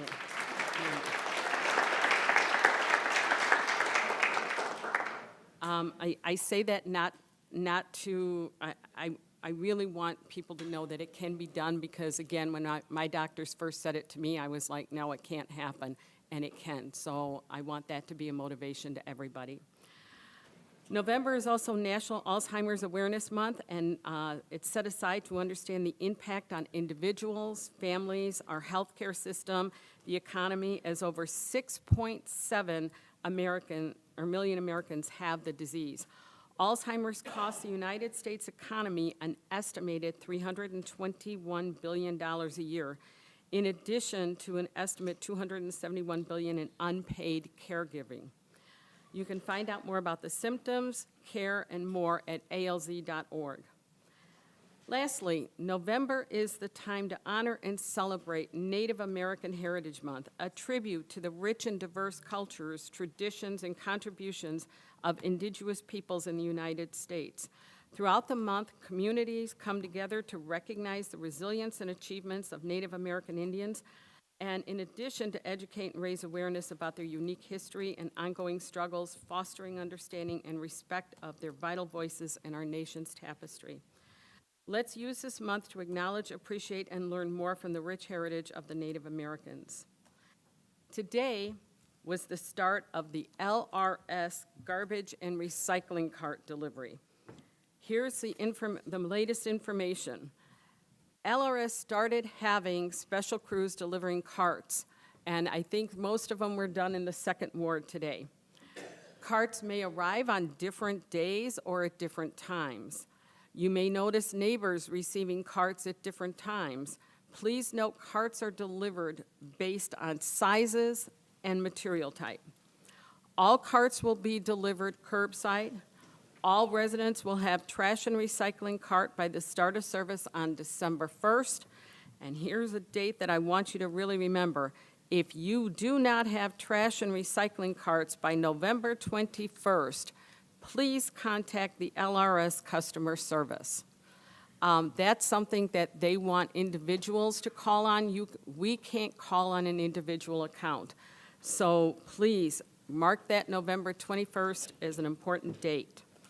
As far as the old carts that Waste Management has, you may have multiple carts, both new from the LRS and old carts for a very short period of time. Continue to use the old carts until they are removed, and old carts will only be removed on your service day. You must leave the old carts curbside until they're emptied out, and do not bring the old carts in after they've been emptied. We're going to talk a little bit about Excuse me, the Mayor, veto. can you render that phone number for our constituents, the number they're supposed to call? Actually, it's on the back. I don't have it right here, but Chris, you have it, right? Is Chris? David's going to go get the number, and we'll announce that in just a minute. As some of you may know, at the October 9th City Council meeting, I announced a mayoral veto of the City Council vote on ordinance number 230288, an ordinance that amended our salary ordinance. This legislation made disruptive, okay, thank you, and harmful changes to how the City of Waukegan can hire and promote employees. It's my role as mayor, and I'm responsible for managing employees at the City Hall, keeping them on board and hiring the leaders for our city. This veto was straightforward because I received input from our staff, recruiters, and experts in local government. They all agreed that the previous vote would harm our City Hall staff and the City of Waukegan. It's my hope that our alderpersons took some time to speak with our staff who are not in favor of this previously passed legislation and come to a conclusion, which is that no employee is going to want to go through a political hiring process to work in Waukegan. They want to go through a human resources process like every other major municipality. The number, I'll go back now and say the number for LRS, the customer service number is 844-633-3577. 3633. So it's 844-633-3577. Okay. I want to talk briefly about an outdoor dining regulations and some things that were put on social media.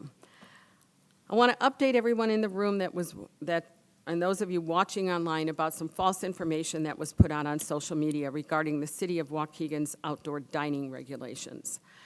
The city's committed to working and ensuring that our businesses thrive here, and thriving businesses are good for our community. It's what keeps our taxes lower, and it helps share the tax burden between residents and our businesses. We discussed at the previous city council meeting that the tax levy for next year will not increase again, just as it hasn't done in my previous 2 years on this administration. In January of this year, the city council unanimously voted to approve an ordinance establishing outdoor dining regulations at our restaurants. That ordinance called for restaurants that desire to have outdoor dining to apply for a permit, specifically that no outdoor dining and/or service of beverages may take place without first obtaining an outdoor dining permit from the city. Furthermore, the ordinance also said any person violating any provision of this division shall, upon conviction, be fined no less than $200 and no more than $750 for each offense. Each day that the offense continues will constitute a separate offense. In addition, any expense incurred by the city in abating a violation resulting from the outdoor sales activity will be reimbursed by the operator. This season, the City of Waukegan had 37 restaurants that all complied with this ordinance. We had 2 restaurants that did not follow the ordinance, did not have all of their paperwork together, had their day in court, and were fined much less than what the ordinance would have imposed on them.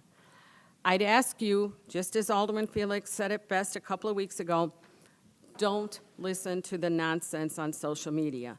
If you want the truth, call City Hall, the City Hall department heads, or you can call my office and we'll work to answer any questions you may have.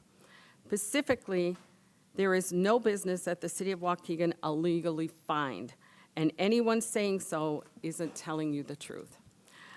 At this point, I'm going to turn my final comments over to Corporate Counsel to talk about the Ramada Inn and what has been going on with that, because there's been some things, again, said on social media that the city hasn't done anything. I want you to know what has, and it's been done and already been going before any incident happened there. So, Corporate Counsel? Thank you, Mayor Taylor. So the property that is the former Ramada Inn stopped being used as a hotel in 2018. It passed from owner to owner, went into tax sales and foreclosure. There was a bar that was operating in there that was in an ongoing legal dispute with the owner of the property, which unfortunately also had some incidents that the city had to intervene in. That business left the property earlier this year. What remained was an empty, hulking 122,000 square foot structure, which was being passed around from holding company to holding company. It had been occupied by transient folk, many of whom have a lot of difficulties in their lives. And the property owners and the Waukegan police have tried as effectively as possible to keep those people out and to ensure that they were not living in an unsafe condition. Unfortunately, the owner was not taking the necessary steps. Although there were occasional board ups, there were repeated issues of windows getting knocked out, boards being pulled out, and illegal occupancies continuing. In late September, the mayor directed us to begin the process of obtaining a demolition order for this property. It is, under Illinois law, it is not an easy thing to do. There is a large respect for property rights under Illinois law, and the process for even a very dangerous and unsafe building that is creating a public nuisance, that is attracting criminal activity, that is, that can become the site of the worst-case scenario, which is what happened a few weeks ago. There are still many legal processes that you have to go through. There's notice that has to be given. Specifically, before we can even file a complaint in court, we had to give every single possible person who had an ownership interest in that property certified written mail notice that we intended to go in and ask for the property to be demolished. That notice went out on October 10th. On October, I can't remember if it was the 27th or the 28th, there was a double homicide on the property. And subsequent to that, a number of windows were broken out, and the property now remains an open and attractive nuisance, which has become which is a vector for basically the kind of situations that we don't want in this community. Last Friday, after observing the required statutory waiting period, we filed a complaint for demolition. We have asked that an emergency motion be considered, and we'll be in court on Wednesday morning at 9 a.m. across the street, asking that either a judge allow us to begin demolishing the structure, or if he will not allow that, that he will allow us to fully secure the property to our satisfaction, enclose it with construction fencing, and take what other actions are necessary, which may include security patrols. We hope that this property can be either remediated immediately, or if not, demolished for a proper reuse. But it cannot continue to be a burden on our public safety resources, and it cannot be a place where despair and people's lives are ending in such a horrible way. Thank you. Thank you. Again, I just want to say that, you know, acquiring property rights is not an easy thing, nor should it be, because we wouldn't want our own homes being able to be taken so easily. So there's a legal process that is required in all of this. We've just gone through it with 200 Julian. As many of you know, it is it's not something that's fixed in a week or 2 weeks, but it is something that you have to start the process at some point, and that's what we chose to do. Like I said, these things take a lot of our police time. Last Thursday, we had another 66 windows broken out in the building, and that's why we have forced the issue to what it is, where it will actually be in court on Wednesday. I also forgot to announce that Lake County Community Concerts Association is having their concert. They have a list of concert dates that they have. There is one this Sunday. These are all at the Trapp Auditorium at the Brookside campus, and they have one this Sunday at 3 o'clock. It's Sunday, November 12th, 3 o'clock, and it is the fusion of doo-wop, pop, and rock and roll. So please, take some time, go to these. These are wonderful, wonderful concerts that we need to have our community support. It's good for our kids to hear different music, so take the opportunity and take the chance to go and enjoy yourself. That concludes my mayor's comments. Deputy Clerk? Yes, thank you, Mayor Taylor. You have a number of presentations and proclamations this evening. We're going to start with presentation from the Waukegan National Airport, Executive Director Skip Goss. Good evening, council members and ladies and gentlemen of the audience. My name is Skip Goss. I'm the General Manager of the Waukegan National Airport. Thank you for taking the time this evening to learn about a literal national asset you have right in your backyard. Next slide, please. So Waukegan, next slide, please. The Waukegan Port District owns and operates the Waukegan National Airport and the Waukegan Harbor. Next slide, please. Next slide, please. Next slide, please. It's a municipal corporation created in 1955. So there's 7 volunteer, non-paid members of the governing board. 3 are appointed by the governor of the state. 4 are appointed by the mayor of Waukegan. Next slide, please. we're self-funded through user fees, slip fees, fuel fees, landing fees, so on and so forth. Next slide. We've never taxed, ever, in the 65 years of our existence. Next slide, please. And we have broad powers of policing and condemnation. Next slide, please. Next slide, please. And we'll go to the next slide, please. We're going to zip through this.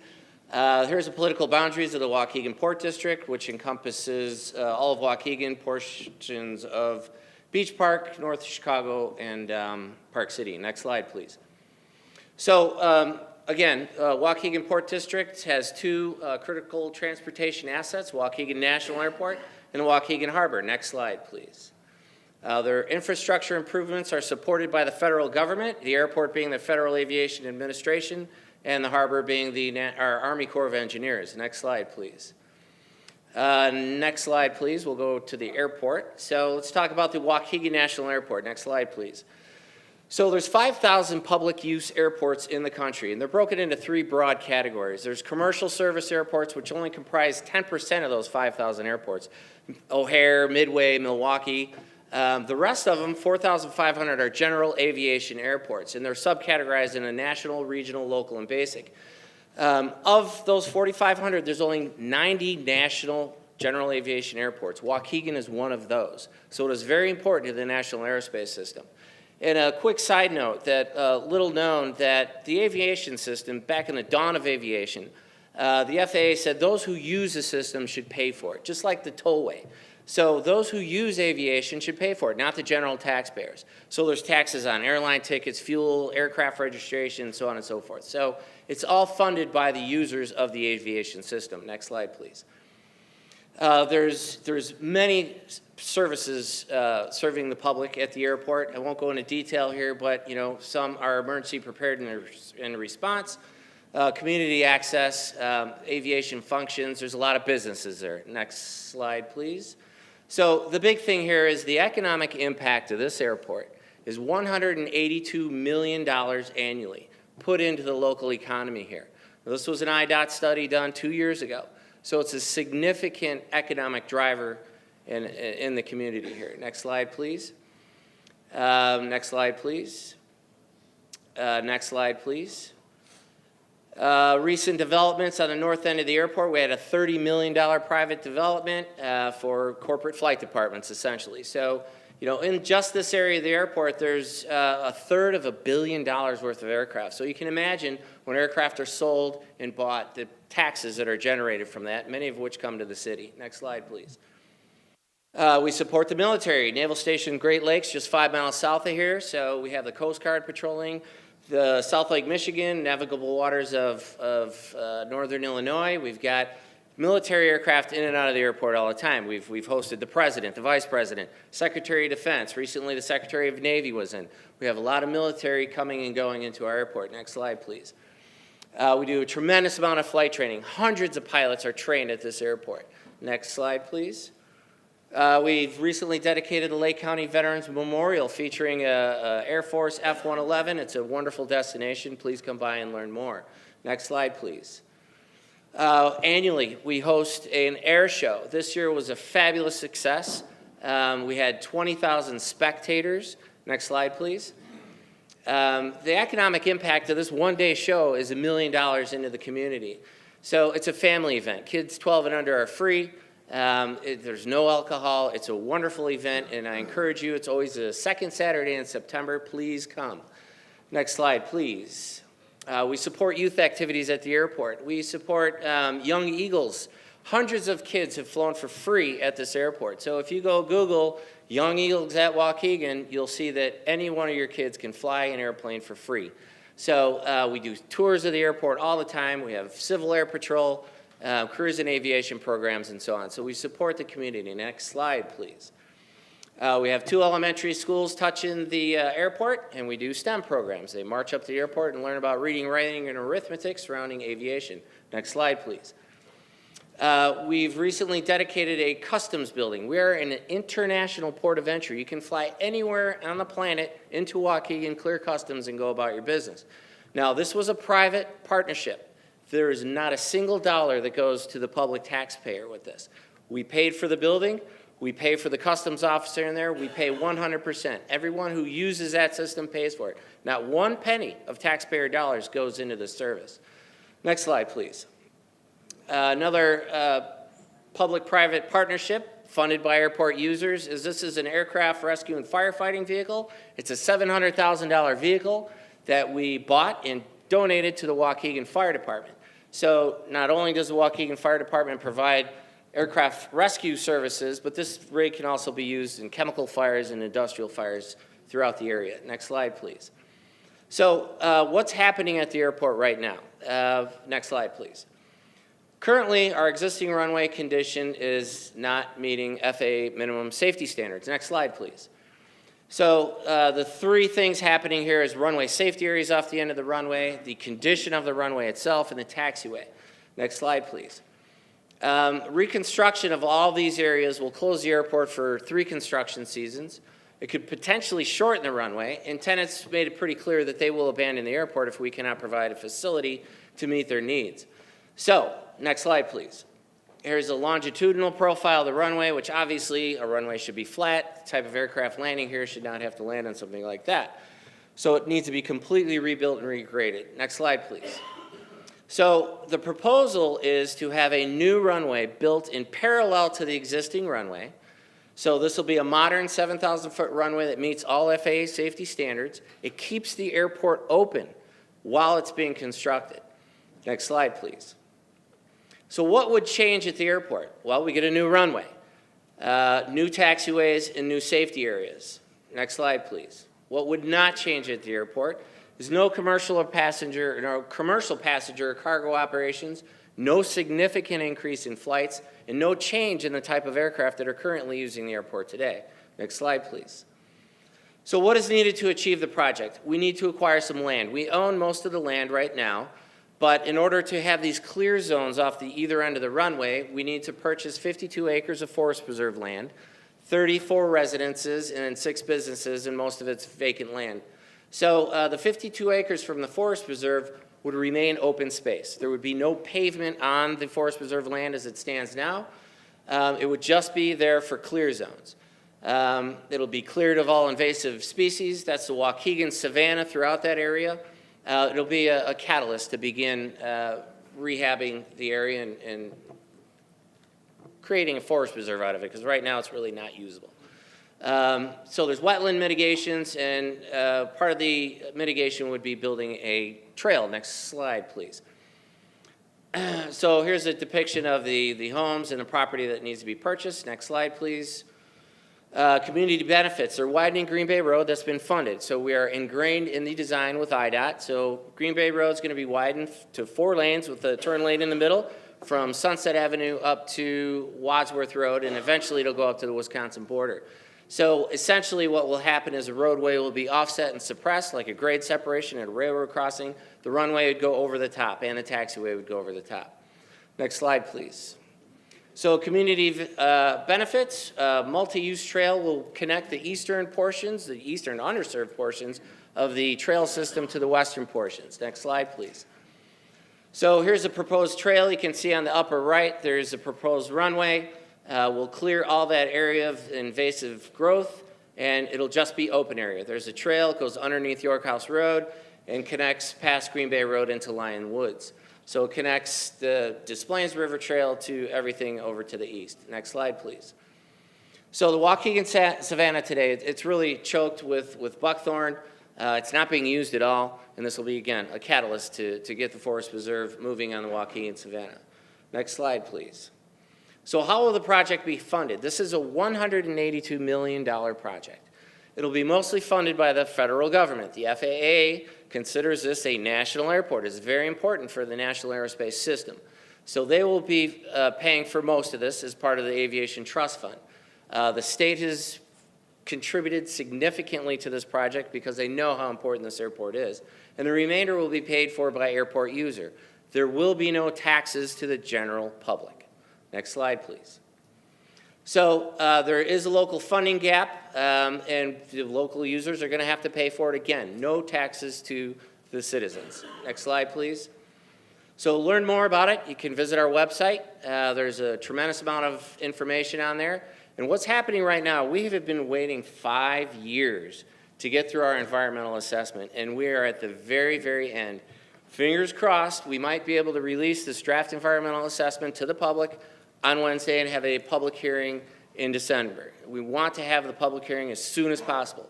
We've been waiting a long, long time. It's been very arduous, but everybody wants to know what are the environmental impacts here, and we hope to have that out there in a public hearing, a public workshop, hopefully in December. If it doesn't work out, it'll certainly be at the beginning of the new year. Next slide, please. Thank you for supporting the Waukegan National Airport with all the jobs that it has there, keeping the community going. Are there any questions? Yes, sir, Mr. Turner. Does the Port District itself own any aircraft or water vessels? No, it does not. Any further questions? Yes. I'm very concerned about when the public hearing's going to be held. Please try not to do it right around the holidays when people have a lot of other stuff going on. I Yes, know we won't have it, yeah, kids are out of school and stuff like that, we understand. It would be the early part of December or into the new year. Okay, thank you. Any further questions? I do. Yes, sir. Okay, so you kept going on and on and on about no taxes from the state, no taxes from the taxpayer, which is actually not true because you're getting money from the state, $25 million, if I remember what you said correctly, and you're getting money from the federal government, which all comes down from taxes that we pay into it. So you are getting tax money. You are getting taxable money So from the us. As I mentioned earlier, the Aviation Trust Fund is paid for by the users. The state has a large sum of money that it sets aside for its aviation program and its aviation system. And So that is where that is coming That from. is correct, from our pockets that we pay into. So don't come here and say that you're not getting our money, because you are. Another thing, there's a huge thing about the whole landscaping and stuff like that. So what's going on with 52 acres that you're cutting down? Do you have a picture of what that it is before and after? What is this going to look like? Because there was a whole big presentation about, what is that, the water rising, and we have to do all this other stuff. So what's the preventive now point for water? Because those buckthorns might not be good for anything, but they are good for sucking up water, so it won't. Of course. The Army Corps of Engineers, the federal government, there's engineering projects that are done to ensure there's no flooding. And the county ensures that. What is this place going to look like? Because I didn't see. I had an image up there, if you could back up 4 slides. That's what it looks like now. That's what you can see it's all invasive species and growth in there. If you back up one more, that's what it'll look like. So there's York House Road. The area to the left of that image is all agricultural fields. The area in the center that's all cleared, that's all just buckthorn, honeysuckle, invasive species. So that'll all be cleared. It'll be an open area. It'll be a savanna. This was all presented at the aldermanic briefings, though, so like you've seen all this. I saw the briefing. I heard it. Thank you. Okay. Thank you, Mr. Goss, for coming and explaining. Thank you very much. And one last thing, what I'd like to do is to present to the mayor and the city much gratitude on behalf of the Air Show Committee. I'd like to present you with a autographed poster of the Air Show.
Thank you, Mr. Goss. Mayor, your next presentation is from Molly Hart, the Public and Government Relations spokesperson for AAA. Molly, would you like to come on up? We're going to let you speak first, and then we'll get some pictures. Thank you. Good evening. I'm Molly Hart, and I am with AAA. As many of you know, AAA, we're known for the roadside assistance, but what many other people don't know is how invested we are in a part of the core of what we do is traffic safety. That's in regards to drivers, doing campaigns about people driving safe, not driving impaired. We also are worried about our pedestrians and how getting across the street safely and being wise and wearing reflectors if they're walking at night. We have given a check to the city of Waukegan for $11,200. That is going to be going towards radar speed signs. There are going to be 4 installed here in Waukegan. So I'm sure you've seen them. If you're going down a road, it's going to tell you exactly digital how fast or how slow you're going.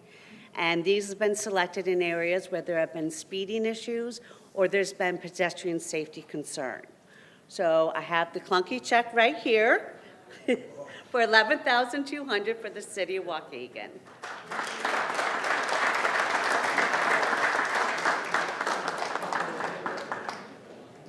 We go up here? Yeah, we'll go in front of the barrier so we don't have to worry about that. I missed it. They getting a cut for the red light tickets? Maybe. I wasn't really paying attention.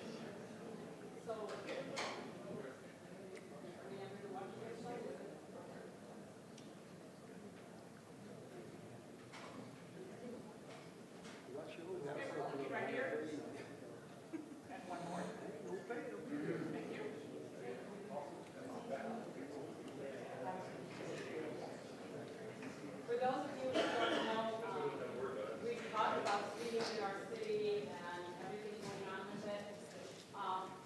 You know, you've heard the chief talk about how many citations we have increased, and doing programs like this helps remind people to slow down.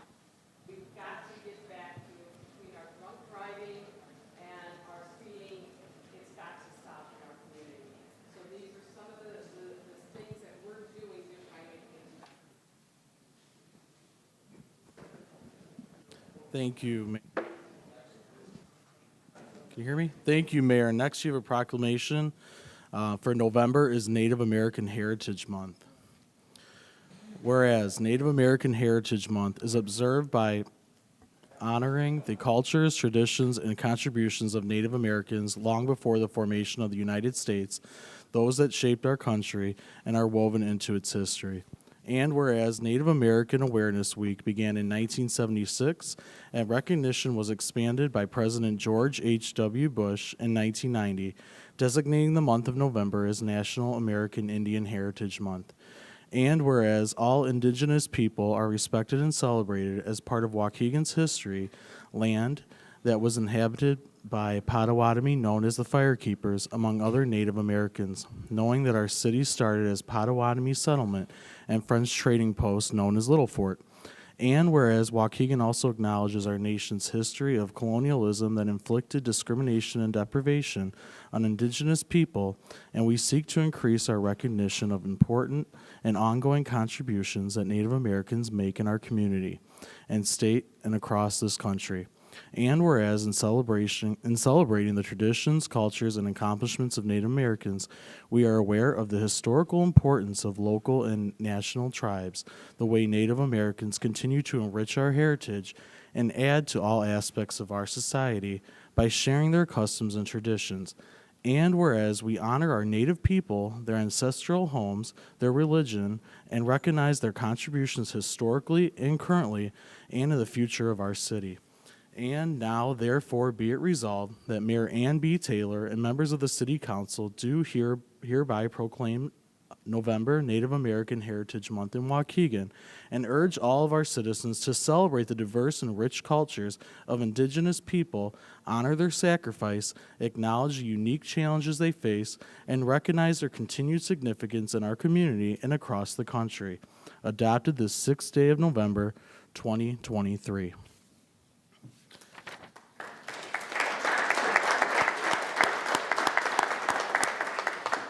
And then, of course, last but not least, you have the Hindu American Foundation Diwali Awareness Day. And we have a special guest, Mayor, that we'd like you to join that's going to read this into the record. Yesh.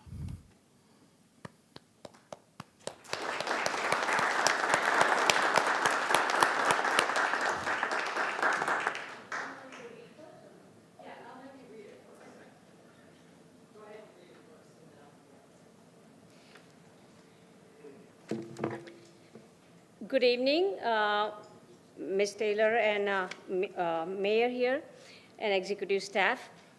On behalf of Hindu American Foundation and our citizens of Waukegan, I really appreciate this time and opportunity for giving us this Diwali proclamation. So I'm going to read Hindu American Foundation Diwali Awareness Day, November 12th, 2023.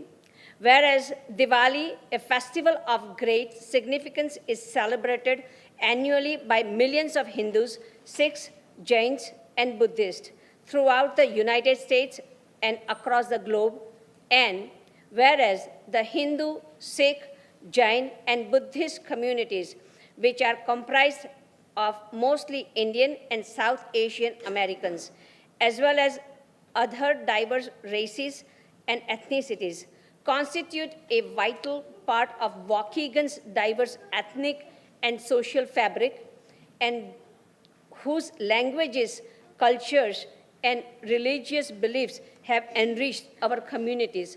And whereas the word Diwali is a shortened version of the Sanskrit term Deepavali, which means a row of lamps, and whereas Diwali is a festival of lights during which celebrants light small oil lamps, place them around the home, and pray for knowledge, peace, and universal well-being. And whereas the rows of lamps symbolize the light of knowledge and truth within the individual that signifies the destruction of all negative qualities, violence, anger, jealousy, ignorance, greed, fear, or suffering. In other words, Diwali celebrates the victory of good over evil. And whereas Diwali is celebrated by Hindus as a day of thanksgiving for the homecoming of Lord Rama and the beginning of the new year for many Hindus, and whereas for Sikhs, Diwali is celebrated as the day that the sixth founding Sikh Guru, or revered teacher Guru Hargobind, was released from captivity by the Mughal Emperor Jahangir. And whereas the Jains, Diwali marks the anniversary of the attainment of moksha, or liberation, by Mahavira, the last of the Tirthankaras, the great teachers of Jain Dharma, at the end of his life in 527 BC. And whereas for Buddhists, especially newer Buddhists, Diwali is commemorated as Ashoka Vijayadashami, the day the great emperor Ashoka embraced Buddhism as his faith. And whereas it is with great pride that the community recognizes the contributions of all Hindus, Sikhs, Jains, and Buddhists active in all aspects of our vibrant economy and civic society in the city of Waukegan. Now, therefore, be it resolved that Mayor Taylor and members of the City Council of Waukegan, Illinois, do hereby proclaim November 12th, 2023, which is the day of global observance of Diwali per the Hindu lunar calendar, as Diwali Awareness Day in Waukegan, adopted this 6th day of November 2023. So I really appreciate from bottom of my heart executive members here and Ms. Taylor here. We appreciate on the behalf of Hindu American community and all the Hindus Hindus here, and city of Waukegan. I really appreciate from bottom of my heart. With that, I just want to say one more thing here is Om Sarve Bhavantu Sukhinaha, Sarve Santu Niramayaha, Sarve Bhadrani Pashyantu, Ma Kashit Dukha Bhag Bhavet. May everyone be happy and may everyone be healthy. May there not be any animosity. No one will be deprived and depressed, unhappy and sad. Om, peace, peace, peace. First, peace for our own self. Second, peace for our friends, community, neighbors, Waukegan city, city of Waukegan, Illinois, state, our country and planet. So peace, peace, peace. Thank you so much. We appreciate this. Thank you.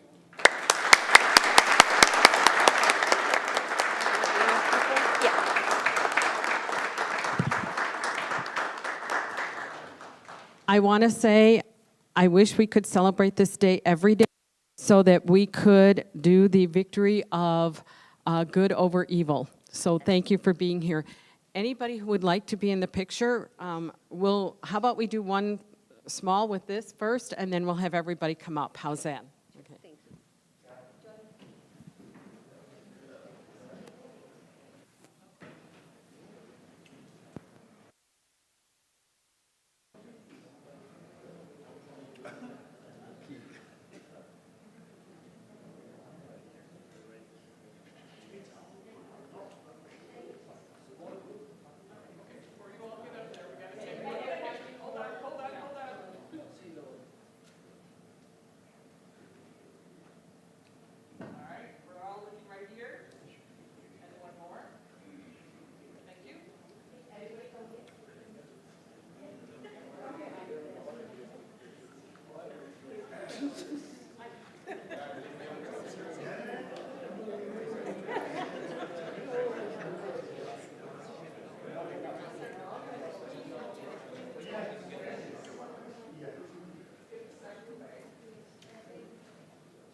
Joel, we see you in the picture. Okay, Ron, you right here. Thank you.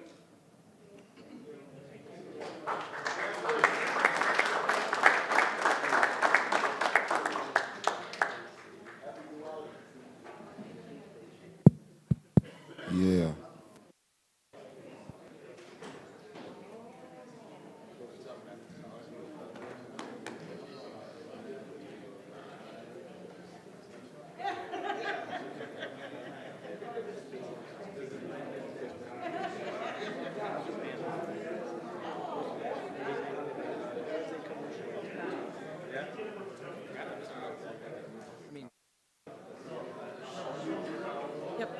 I'm going to give about a 3-minute break here for anybody who wants to leave can leave now before we go on to audience time.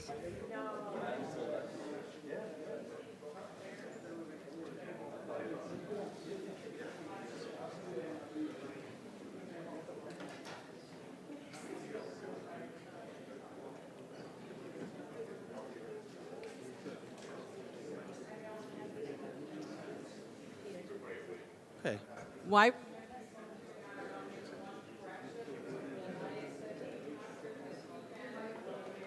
Sorry. Why some people are leaving, I want to make one correction. I had said that the concert this weekend was at Trapp Auditorium. It usually is. This weekend, I believe it's at CLC. It threw me off because it's always at Trapp and it's always a great concert, but CLC has a wonderful venue too, so if you get a chance, please stop by and go to these concerts. Which CLC?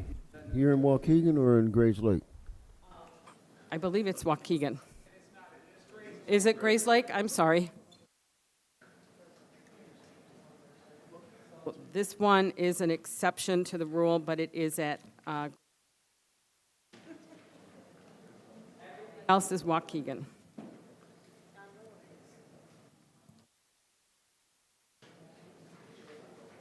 Okay, we're going to go to audience time. Thank you. Oh. Thank you, Mayor Taylor. I'm going to read the first 5 names. If you could please line up on the east side of the room after I call your name. And if I mispronounce your name, pardon me. And if you could please reiterate your name when you get up to the podium. Jaron Buckley, I think it's Rocky Coleman, Chuck Roxalis, Anthony Johnson, and Diane Verratti. And if I mispronounce your name, I'm sorry. I'm just reading what I can see here. Just What do you want us to just come to the state. podium? Well, you're signed up to speak, right? So state your name and then Oh, yeah, I'm Javarin Buckley. you have 3 minutes. Go ahead. I think he misunderstood. He's the attorney for one of the presenters. You didn't really want to talk during audience time, Oh, right? no, sir. No, ma'am. Okay, Sir. so you're withdrawing from this. Okay. Yes, ma'am. So, am I free to go, or do I have to stay? Oh, yeah. I wish I known If you that want to too. stay for when they vote on it, does anybody have any questions that we think he should stay for? We didn't have any during committee. Anybody community. think he needs to stay? Okay, I think you're pretty safe to go. Call back in the morning to find out what happened or something like that. Yeah, you can. Okay. That- Thank you. Or you could look it up, or you could look it up at YouTube. Thank you. Okay. Go ahead and state your name. My name is Rodney. I am a disabled veteran, and just recently moved back to Waukegan in January this year. And I've stayed downtown Waukegan, 200 block North Genesee. Had no issues until June. I don't know where to go, so that's why I'm here, just to get my story out there. Didn't have any issues to June. June, the management of our building said we can no longer park behind our building. So we had to fend for ourselves to find a place to park. So I filled out an application for a handicap spot, because I do have a handicap placard, and I asked my management for a reasonable accommodation of possibly giving me a handicap spot on the property. I was denied that. I filled out the application. I was denied that because they said the area is metered, so they couldn't give me a handicap spot, Genesee Street. So now they told me to, I talked to Sergeant Rasmussen, and he said I could park in a handicap spot right there on Genesee Street that was open. He allowed me to park there for a while, and then I started getting tickets from parking from 2 a.m. to 6 a.m. So the sergeant said, go back and ask the management and see if they'll reconsider. I was told no again. So they said, go talk to zoning. So I went and talked to planning and zoning. I talked to a Tyler. He told me there's nothing they could do for us. He said there's loopholes from where I live at that the management does not have provide parking for the tenants. And so the next thing to do was to try to talk to my alderman. And I talked to my 4th Ward alderman right there, Victor Felix, and he's been helping me try to resolve this issue. But the whole time I've been doing this, I've been getting tickets and just having to talk to Sergeant Rasmussen to get the tickets taken care of. And then now I finally found out and did some digging through the city ordinances that as a disabled veteran, if you have the disabled veteran plates, you can park in the garage directly behind me. I didn't know that. I did the research, found it out myself, got that situation taken care of. I thought it was over with. November 1st, I had a letter of 30-day termination letter for my apartment. No reason. I asked, they said, because I can. I did sign a 30-day, month-to-month lease, but I feel like it's retaliation because I went to the authorities and consistently went back and forth with them trying to get a handicap spot so I didn't have to keep getting tickets and parking back and forth and trying to find a way. All I wanted to do was park and lay my head at night in my place. So that's the story I wanted to get out there. And I just wanted to commend Alderman Victor Felix, Sergeant Rasmussen, and Tyler from Planning and Zoning for doing all they can to help me to get this all resolved until this whole situation. My time is up. I just want to let y'all know what's Thank going you, Mr. Coleman. Appreciate your comments. Chuck on. And Roxalis. happy Veterans Month and happy Veterans Day to the rest of the veterans up in here. Man. Before you leave, can you talk to my chief of staff in the back? Because I want more information on your apartment building. Okay, I got plenty of apartment information. Thank you. Mr. Chuck Roxalis. Chuck Ruxdalis, Waukegan resident. I would like to correct some of the kind remarks that the mayor had about Lake County concerts. This is their 70th year in town, and the only reason we're playing November 20th, that concert at CLC in Grays Lake, is that we had a scheduling conflict with the Trapp Auditorium. So I did send out a note to all the aldermen and some of the city officials, inviting them to these concerts.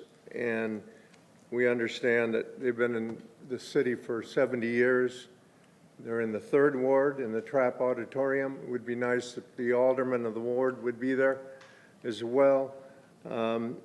And I would just say that we bring in hundreds of people for these concerts into Waukegan from Lake County, and they do have dinner somewhere, so they do certainly bolster the economy here. We're not going to eliminate 34 residents like the airport expansion. We're not going to provide a check to the city today, but I would just say, please read the cards we gave you. Look at the concerts. It's a concert value. It's probably the cost of one Genesee Theater concert for the whole season. And we're back to only 5 concerts this year because of membership has dropped during COVID, that type of thing. So that's what I would just say about Lake County concerts. The other thing that I've been listening to online has been the discussion around the parking landscape ordinance. The ordinance in section 22-68, the city code, the commercial properties exemption. You know, my take is that people can come in, you know, I was an alderman in the past, come in for a variance with these parking restrictions. The planning and zoning have been working with these people. You guys have adopted basically other exceptions, like for Amazon from a parking point of view right behind apartments. So my take is you don't throw out ordinances that will help our air quality and our aesthetics when coming into this, into Waukegan. My take is I've had a lot of restaurants owners tell me that, you know, why would they invest money in Waukegan? They don't even look at landscaping and other qualities. So my take is I've spent thousands of dollars improving my residential property. There's no reason why the owners of restaurants, there's one on the board here, that they shouldn't invest in this town as well. They're taking profits off of their business and leaving town, and that's my comments. And I guess the last comment I have is, thank you, Alderman Hayes, let's get the environmental committee going.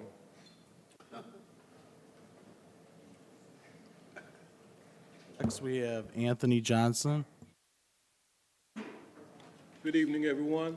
My name is Anthony Johnson. I'm a resident of the 2nd Ward, living on 11th Court. Last month, we had a situation on 11th Street where people were claiming their 11th Court retention ditch as their property. And when they did that, they left tree branches, garbage. The kids were over there playing, and this is right behind our backyard, right in our backyard. I called 2nd Ward Alderman Guzman, explained the situation to him. He said that he was going to come out and assess the situation. I have not seen him nor heard from him since that time. First Ward Alderman Bolton was nice enough to give me the number to the Code Compliancy Agency. I had them to come out, look at the situation. They took pictures. They said they would give it to their inspector, which is, I believe, Riviere, or not maybe mispronouncing his name, but however, he is the inspector. This was 3 weeks ago, and I still haven't heard from my alderman, nor have I heard from the inspector from Code Compliance. This situation is getting bad, because if they're claiming land that does not belong to them and is right behind our property, when the retention ditch gets clogged up, we're going to pay the price. We're going to have to get our sewers rotted because the city does not do that. Somebody needs to tell these people that this is not a waste dump area, and this is not their property. The second issue that we had on 11th Court is people selling drugs on Elmwood going into 11th Court. People are sitting outside selling drugs. They're having illicit sex. You see needles on the streets.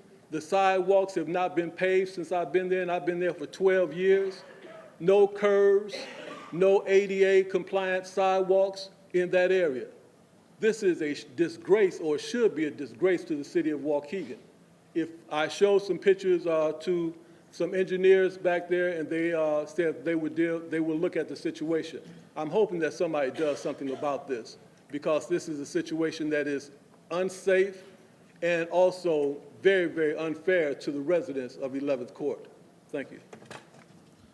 Thank you, Mr. Johnson. Ms. Diane Verratti.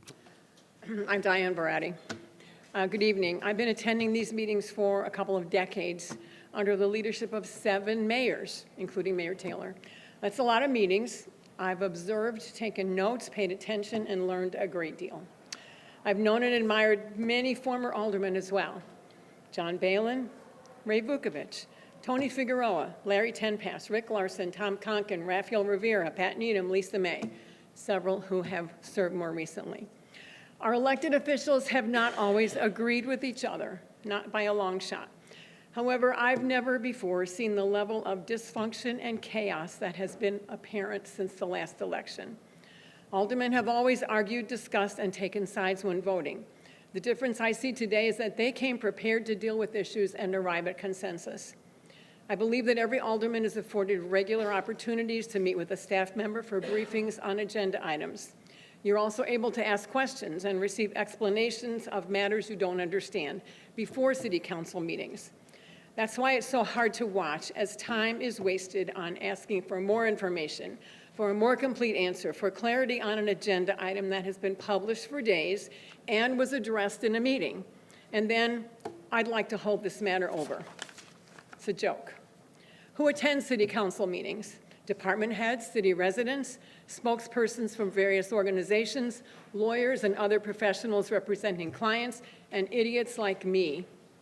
We sit here meeting after meeting, and what do we see? Confusion, lack of preparedness, and an unwillingness to appropriately and respectfully take care of the city's business. Frankly, it's painful to watch, and it's totally unnecessary for meetings to drag on for hours because elected officials can't grasp the issues. I am weary of the grandstanding. My challenge to you is to begin to take seriously the responsibility of serving our community. I beg you to reflect on the qualifications you bring to this body, to think about listening to and respecting those who have earned the authority and possess the education and experience to run our city. Waukegan's department heads are supremely qualified to perform their jobs without being micromanaged. I only hope that something I have said will make a difference, because the people of Waukegan deserve better. Thank you, Ms. Verratti. Karen Long, McLeod. Karen Long, McLeod. Karen Long.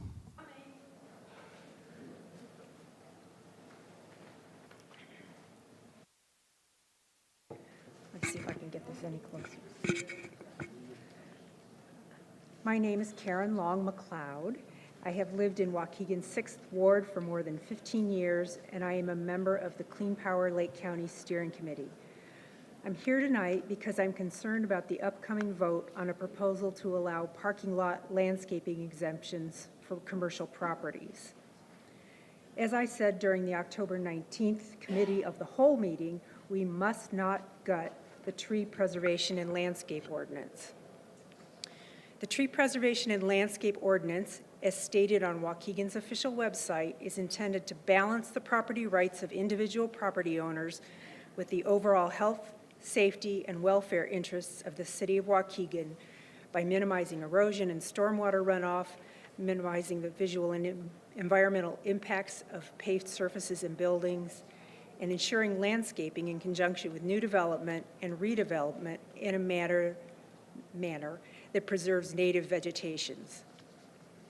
These objectives are important for building resilient, healthy, sustainable communities.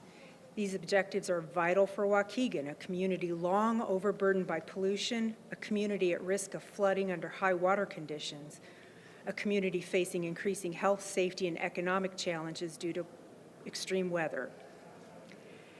Based on public record that I've seen, it seems that the true benefits of trees in the commercial landscape have not yet been fully considered.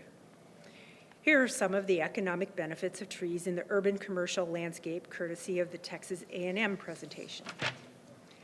Trees can stimulate economic development, attracting new business and tourism.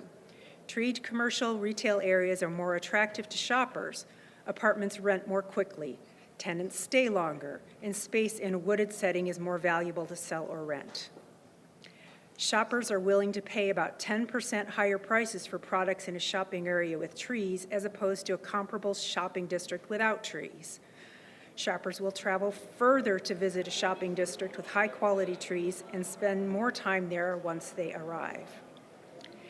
Trees reduce stormwater runoff significantly, allowing communities to save funds by installing surface water management systems that handle smaller amounts of runoff. In Boulder, Colorado, for example, the average tree intercepts 1,271 gallons of precipitation annually, saving that city $523,311 in stormwater retention costs. Trees also improve air quality, as has been mentioned, by directly removing pollutants from the air and reducing building energy use and the consequent pollutions from power plants. In a 2001 study, trees in the 8-county Houston metro region removed 60,575 tons of criteria air pollutants. Thank you. Okay, the next 5 speakers, we have Sue Cedar, Rufino Samano, Yesh Dasani, I think she left though, I think she was here earlier. Eduardo Flores and Dulce Ortiz. If you can all line up to the east side of the room. Okay, state your name, please, and you'll have 3 minutes. Hi, I'm Sue Cedar. I've lived in Waukegan my whole life, and I've seen it go downhill. I live by Greenwood School. The traffic that flies off Sheridan Road, that goes through the subdivision and by the school is getting scary. My neighbors come to me because they know I'll say something. I've tried calling everybody. I just don't know what to do anymore. I'm scared to death that some of these kids are gonna get hit. People just don't care. And I have yelled at people to slow down, which probably wasn't a good idea, but it just makes you mad. People walk their dogs, they take their families for walks. And then when the school comes, they park in front of your driveway. They park on the nice yellow curbs that the city painted.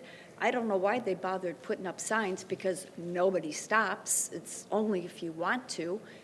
And people around my neighborhood are getting scared. They have kids. I'm afraid someone is going to get hit. Something has got to be done. I know the police have really had their hands full. And I thought maybe these speed bumps might help around all the schools. I know they're having issues with it. Something has got to be done before, like I say, somebody gets hurt. And I have dealt with this for a good 10 years. The rude people that they don't care where they park. They've left their cars in the middle of the street with their motors running with another child in the car. What are you going to do? Something's going to happen. Something's got to be done. And I don't want to see it happen. I'm surprised with the way Colville and North Avenue and Parmalee, someone hasn't entered my house via the vehicles. They don't care. They just fly down the street, especially off Sheridan Road, and they think of a shortcut cutting through the subdivision. And I just wish something could be done. I wish we could all work together. I don't know what the answer is, and I know the police have their hands full, but people have got to care about other people. They just don't care anymore. It's all about them, and I try to help, but I hope it does eventually without, like I say, somebody getting hurt. And I have taken pictures of how people park and how people, and I have sent them in. I've taken pictures of people flying down the road, and I call the police and I give them the license plates number, because what else can I do? I just don't want anybody hurt. It's sad that Waukegan nobody cares anymore, and that's sad to see, because that's not how I grew up. Thank you very much. Thank you, Sue. Appreciate it. Rufino Samato? Rufino, are you in the house? No? Okay. I think Yash was here earlier for the presentation. She's gone. Eduardo Flores?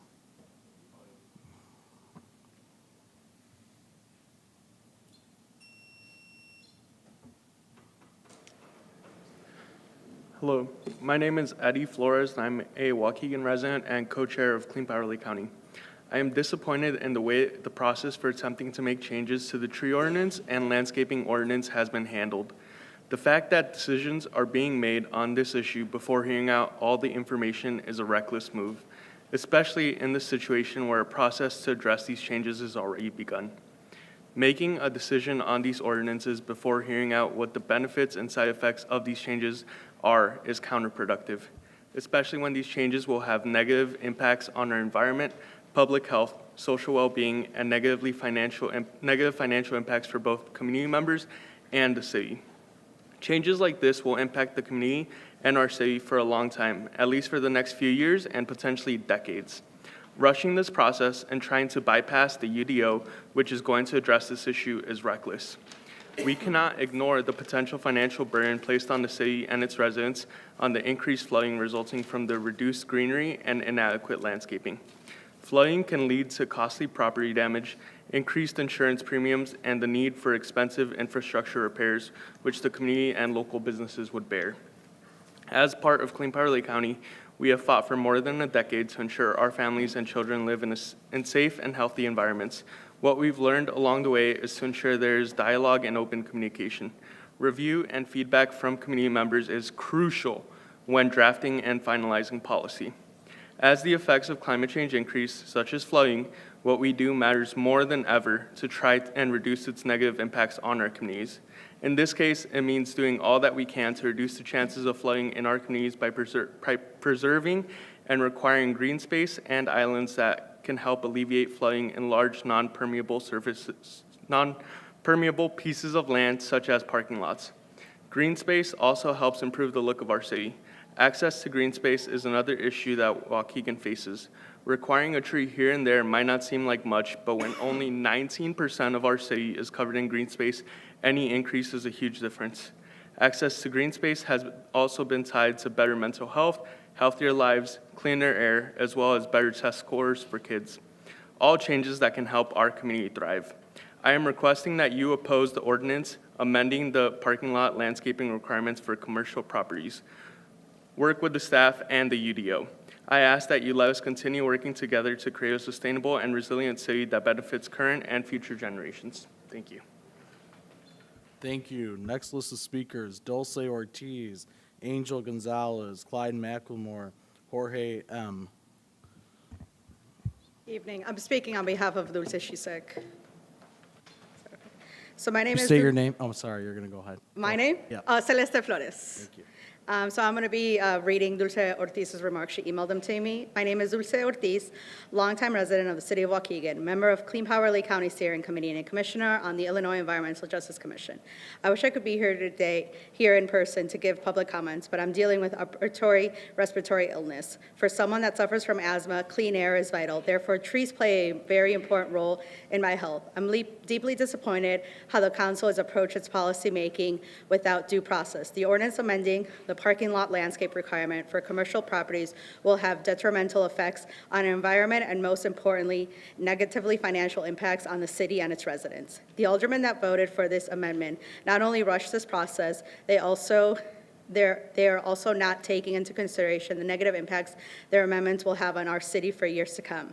As it was stated in my comments from the Committee of the Whole meeting, we cannot ignore the potential financial burden placed on the city and its residents on the increased flooding results from reducing greenery and inequities landscaping. Flooding can lead to costly property damage, increased insurance primes, and the need for expensive infrastructure repairs, which the community and local businesses would bear.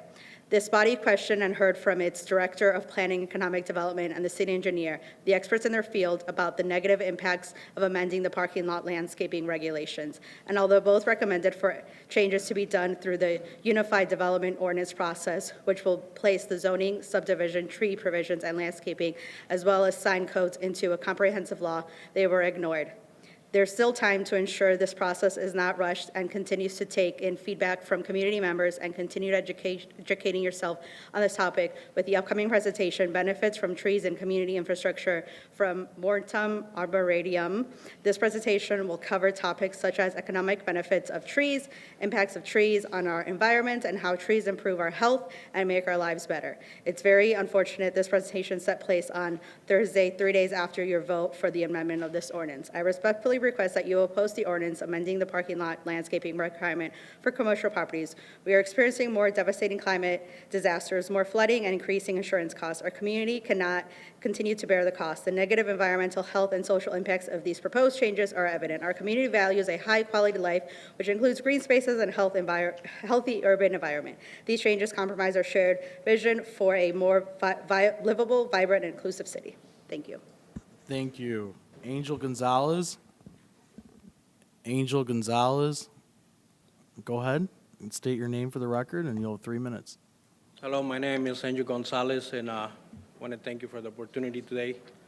It seems like we have a lot of issues here going on in Waukegan, but I believe we probably need a committee besides coming in here and talk about all these problems in the city with the speeding, with the crime, with all these parks and businesses not following the rules and regulations. I would like to say that if anybody got an idea to form a committee besides here to talk it up before we come in here and take some of this valuable time. Thank you very much. Thank you. Clyde McLemore. Good evening.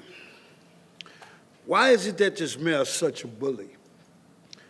Yeah, I said it. Such a bully to the citizens and the businesses of Waukegan.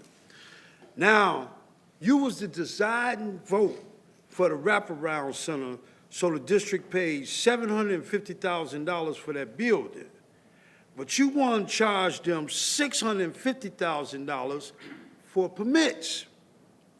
So the district refused to pay it, so you held up their water meters and refused to turn on their water, just a bully. The truth of the matter, the city has no jurisdiction with school property.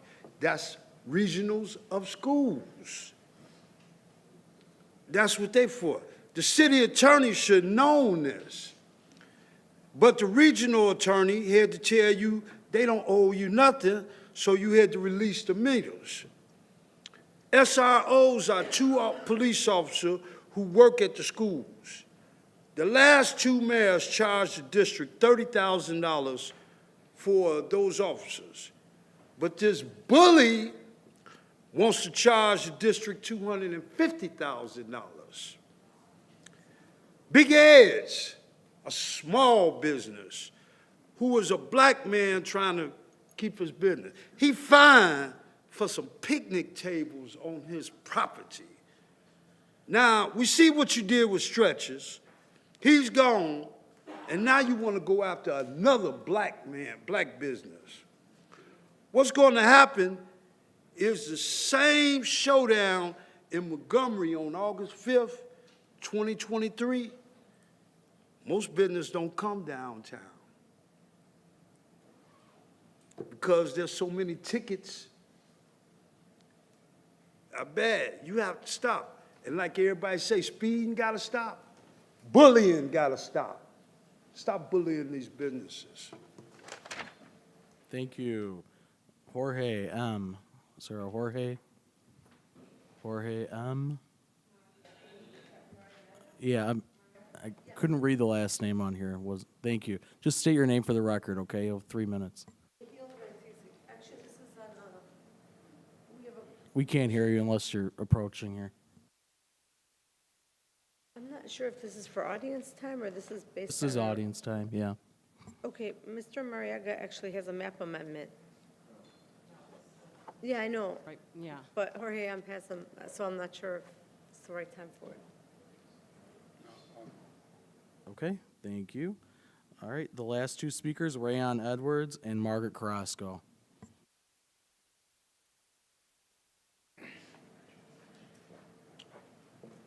Good evening, council. One of the reasons why I encourage people to go to meetings so we can understand what we're talking about when we come up here to talk.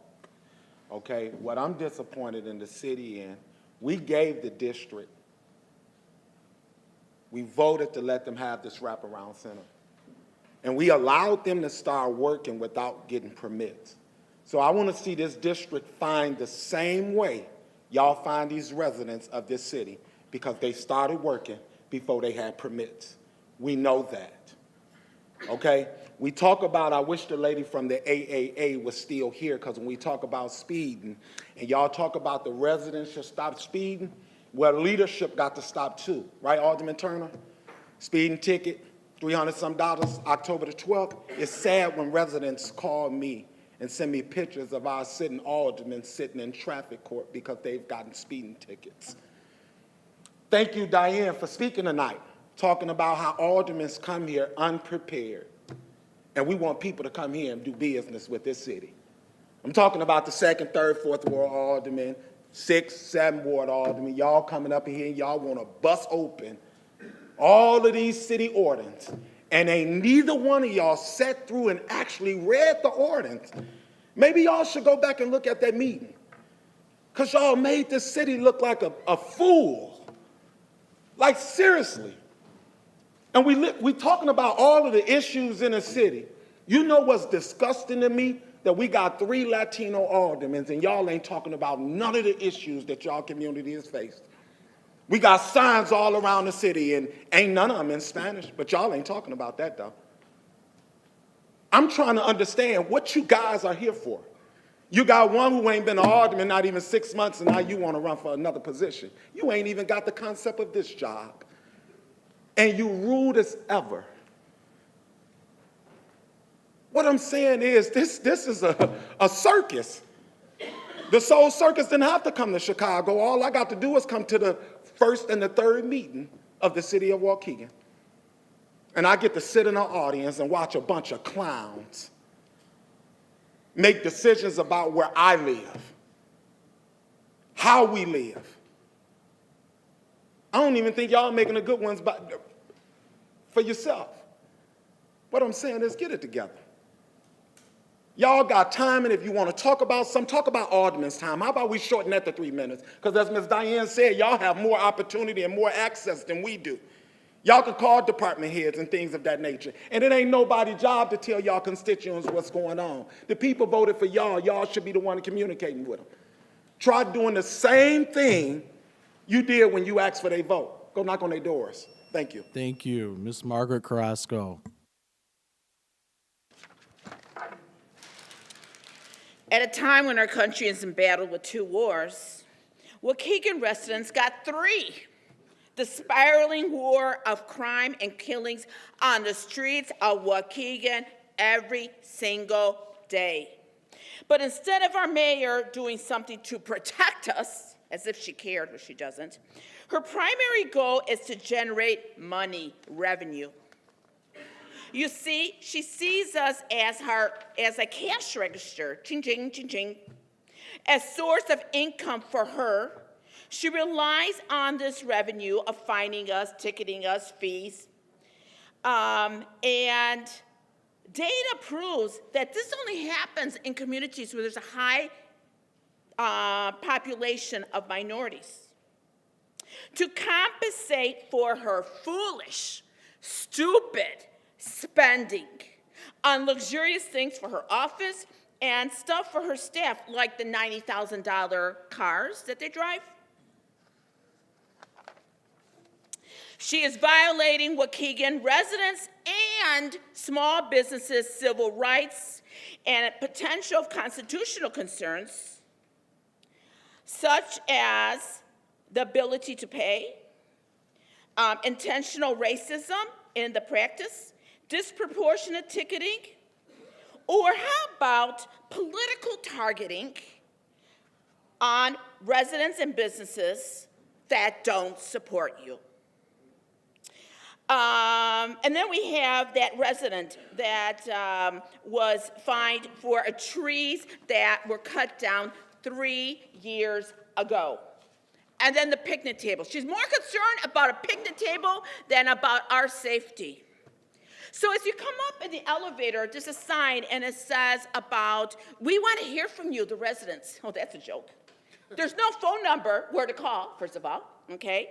Then the next thing is that on the list of all the departments and people to call for help, okay, because everything's locked up, you can't even come up here, your phone number's not on here, the mayor's or her staff. Well, that's because they don't want to hear from us. And then also, if you notice tonight, the mayor said, I want to call her office. You never said your phone number, and you never do, because she doesn't want to hear from us, I assure you. She does everything, extreme measures, I've never seen a politician that does something like that. Why even run if you don't want to talk to your residents? So let's take it a step further.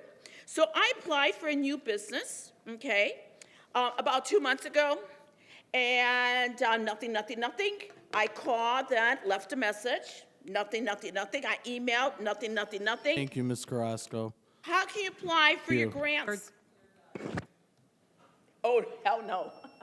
Madam Mayor, that concludes audience time. Thank you, Deputy Clerk. We are going on to our consent agenda. Mayor, Yes, go ahead.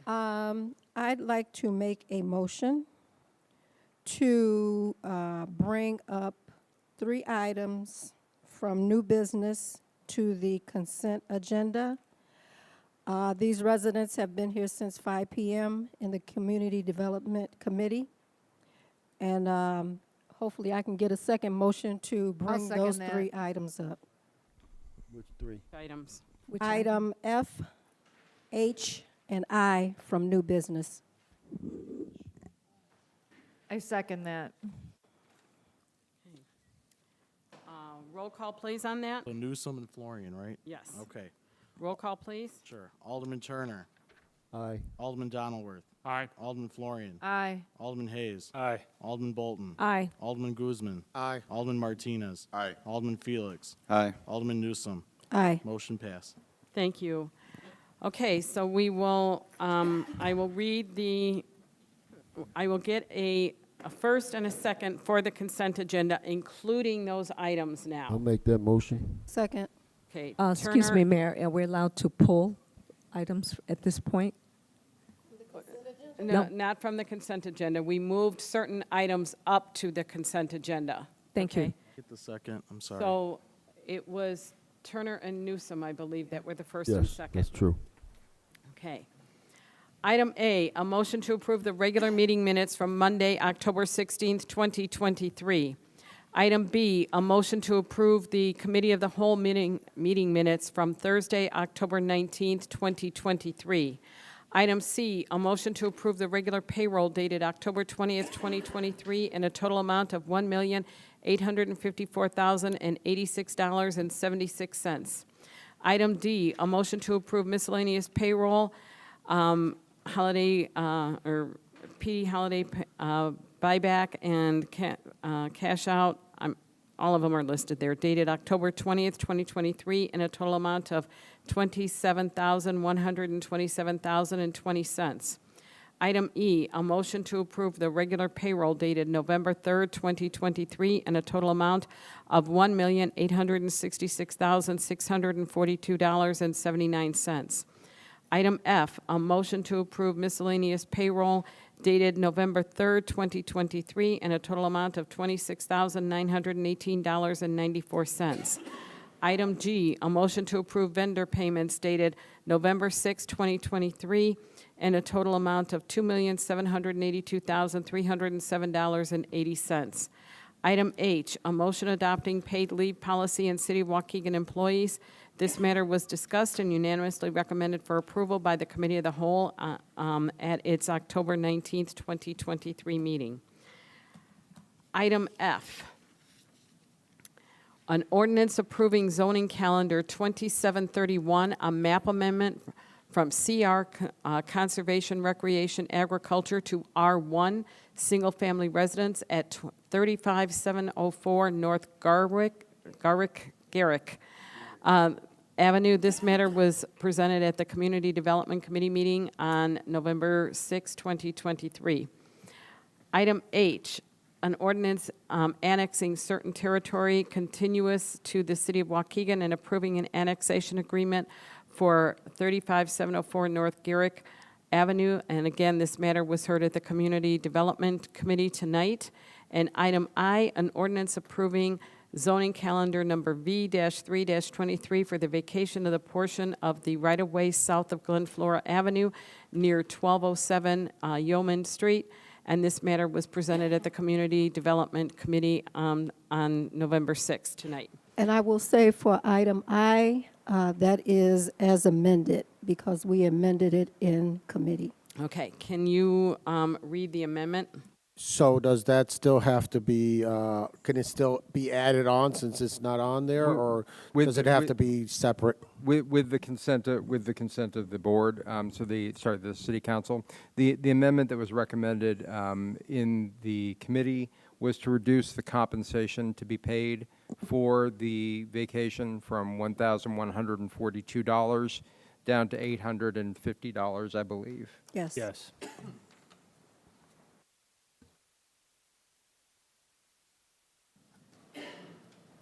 Do I have to read that one again, or no? Okay. So everything is on the consent agenda now. Those items were added to the consent. Those are all the items that are being considered under the consent agenda. Any questions to any of that? Okay, roll call, please. Alderman Turner. Aye. Donaldworth. Aye. Florian. Aye. Hayes. Aye. Bolton. Aye. Guzman. Aye. Martinez. Aye. Felix. Aye. Newsom. Aye. Motion passed. Thank you. Under old business, an ordinance approving zoning calendar 2719. Well, first, can I have a first and a second?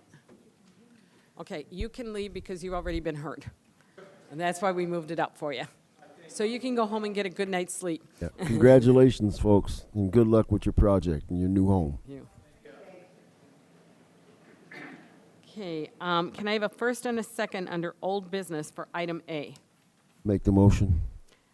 Turner, and I need a second. I second. Bolton.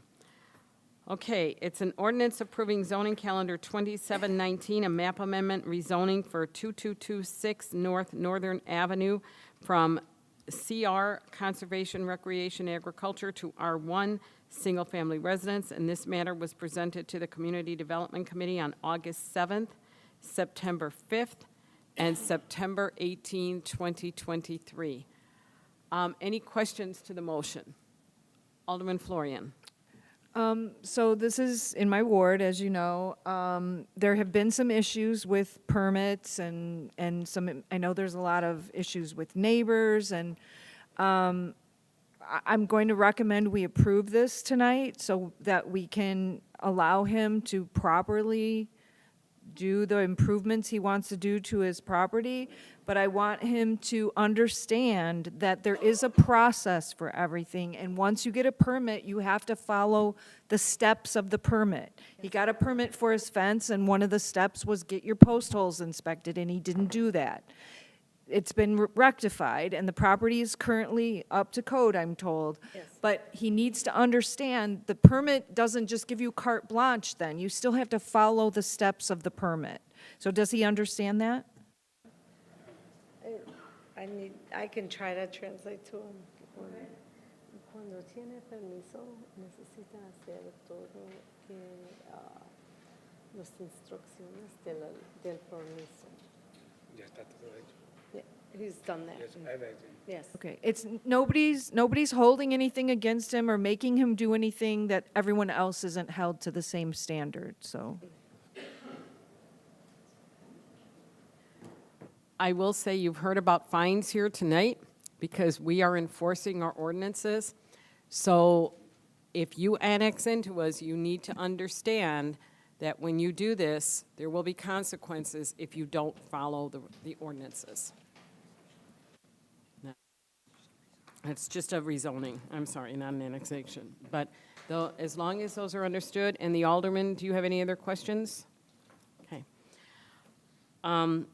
Okay, roll call, please. Alderman Turner. Aye. Alderman Donilworth. Aye. Florian. Aye. Hayes. Aye. Bolton. Aye. Guzman. Aye. Martinez.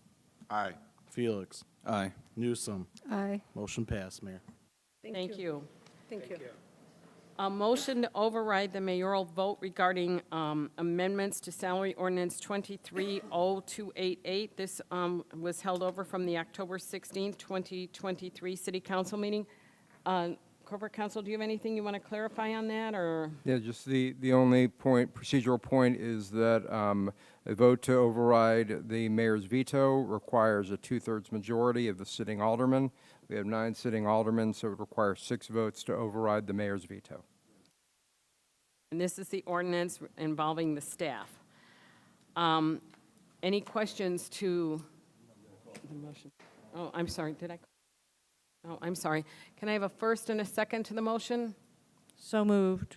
Okay. First, second? I need a second to the motion.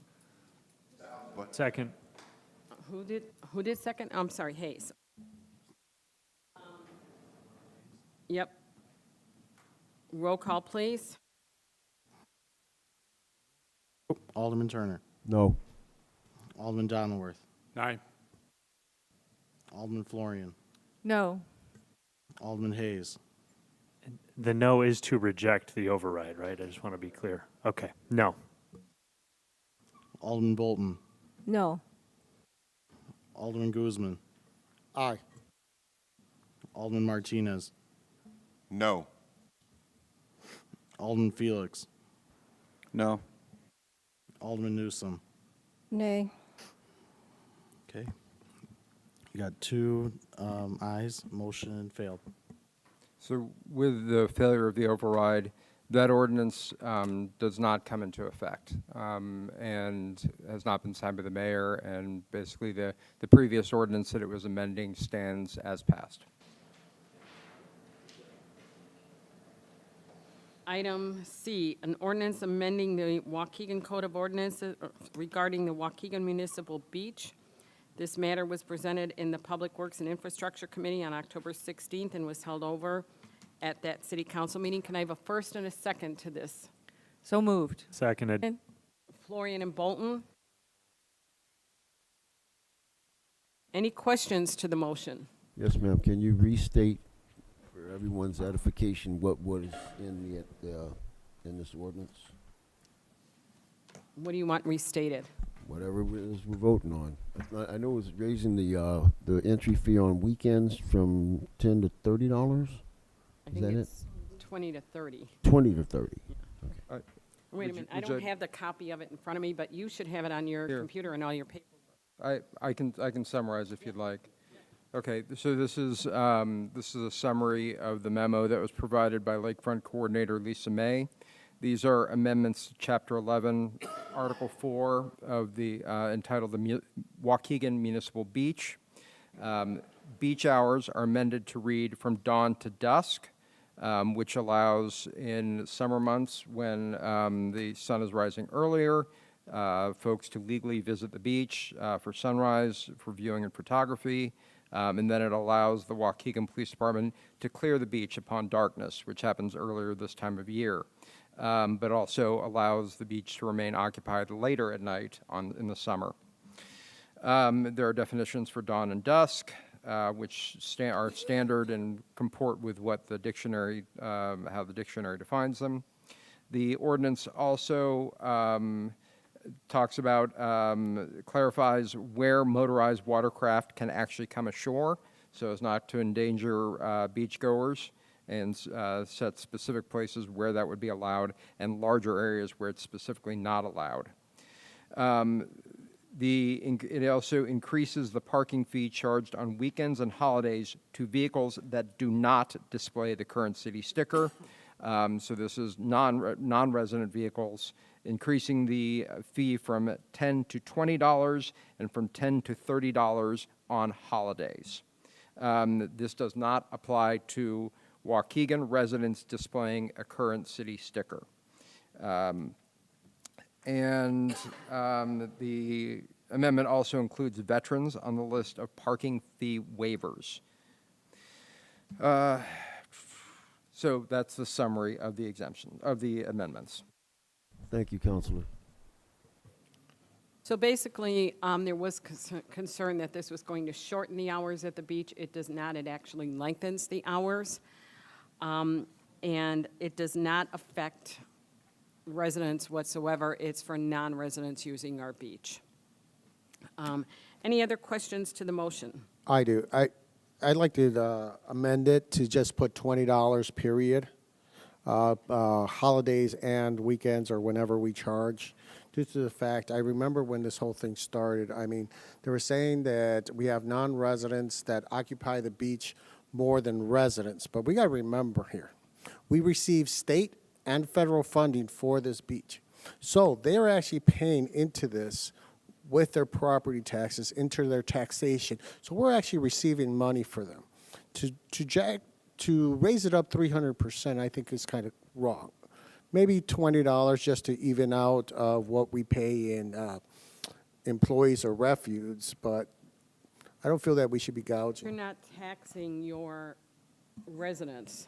But we are getting state and federal money, which people pay with their taxes. But I don't mean to interrupt debate, but you've made a motion for an amendment. Correct. And the amendment would be? Everything the same except for the fee that would stay $20 instead of moving up to $30. So what it would do is there is an amendment to the code that allows it to go up to $20. There is the following sentence creates a $30 fee for 4 official summer holidays: Memorial Day, Juneteenth, 4th of July, and Labor Day. Your amendment would eliminate that section about the $30. But it would still be charged $20 all the time. $20 all the time, yes. That's, Correct. okay. So there's a motion for an amendment. There would need to be a second for that. Is there a second to that? Can I say something since this is in the 4th Ward? Yeah. Hold on. Procedurally, you have a motion for an amendment. It is waiting on a second. I'll second it. Okay. Turner seconds.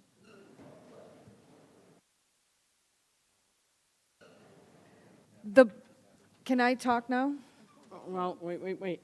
Turner seconded it. Okay.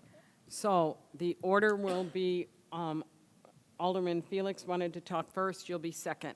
Okay. I think $30 is a good amount since the demand is high to come to our lake.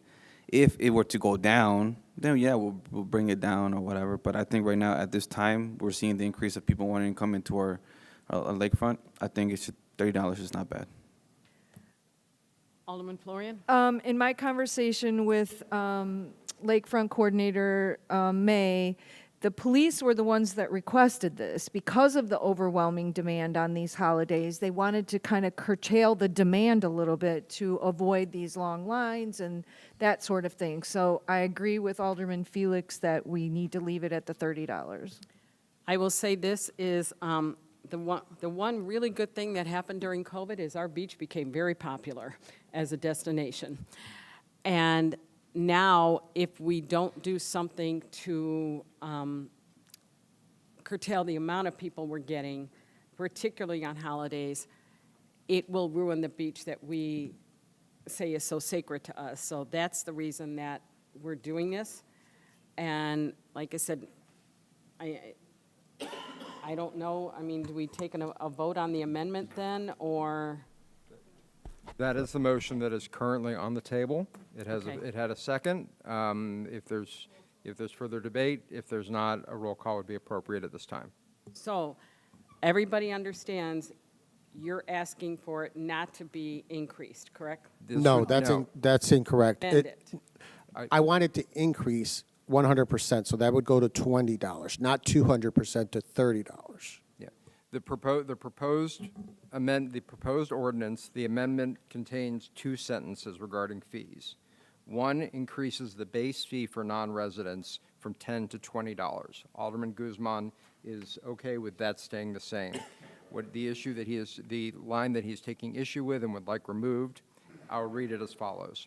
The price for a daily parking permit will be $30 on the 4 official summer holidays: Memorial Day, Juneteenth, 4th of July, and Labor Day. That, Alderman Guzman's amendment proposes to remove that sentence. You know, if we. I is to amend it and not get that extra money during those holidays. No is to stay with it as it's been put in your folders. Okay, roll call, please. Alderman Turner. Aye. Sorry, clarify what we're voting on again, the We're stipulation. voting on Alderman Guzman's amendment to the ordinance, which would remove the additional charge up to $30 for the 4 summer holidays. Vote aye if you want that removed and you want the base fee to remain $20. Vote nay if you want the ordinance that is in your packet that was published online to stay as is. This means those 4 holidays would increase to $30. For non-residents, correct. Non-resident. Alderman Turner. Aye. Alderman Donilworth. Aye. Florian. No. Hayes. No. Bolton. Aye. Guzman. Aye. Martinez. No. Felix. No. Newsom. Nay. All right, motion fails. Okay. We are back to the original motion, which is a motion to adopt the ordinance as published, which includes the summary, which I previously reiterated. First. Do we need another Yes, motion? we need another for. No, you do not, because we're back to the original motion. It has been first and seconded. Okay, roll call, please. Alderman Turner. No. Alderman Donilworth. Aye. You said aye, sir? Aye. Alderman Florian. Aye. Alderman Hayes. Aye. Alderman Bolton. Aye. Alderman Guzman. No. Alderman Martinez. Aye. Alderman Felix. Aye. Alderman Newsom. Aye. Motion passed. Thank you. On to new business. I need to have Alderman Guzman. Well, I guess a fair question would be do you want to try an does anyone want to make a motion for an omnibus? I will. Of any of these?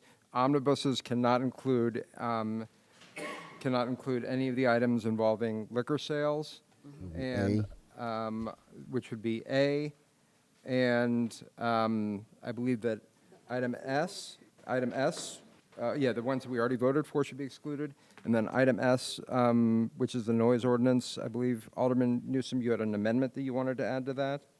And then I want to take out T. Yeah, so T. Thank you. I second that. Okay. So if someone wants to make an omnibus, you should So remove moved. A, Okay. F. Second. Well, F, H, and I have already been approved. S and T. S and T. So moved. Okay. I second. Okay, so who was the first? Florian, and Newsom was the second. So we're taking T off, right? Yes, take out T. And Newsom. And then we're taking item A out. We've already heard F, H, and I, and then we're taking S and T out. So we're going to start with the omnibus, and I will start with item B. Did you, Well, no, because we pulled that one out. did you So want we're me to doing read for you, Mayor? Omnibus, I'm okay. Thank you. Item B, a resolution approving a collective bargaining agreement between the City of Waukegan and MAP, which is the sergeants. This matter was presented in the GO&O Committee on November 6, 2023. Item C, a resolution approving a collective bargaining agreement and a memorandum of understanding between the City of Waukegan and Local 150 supervisors.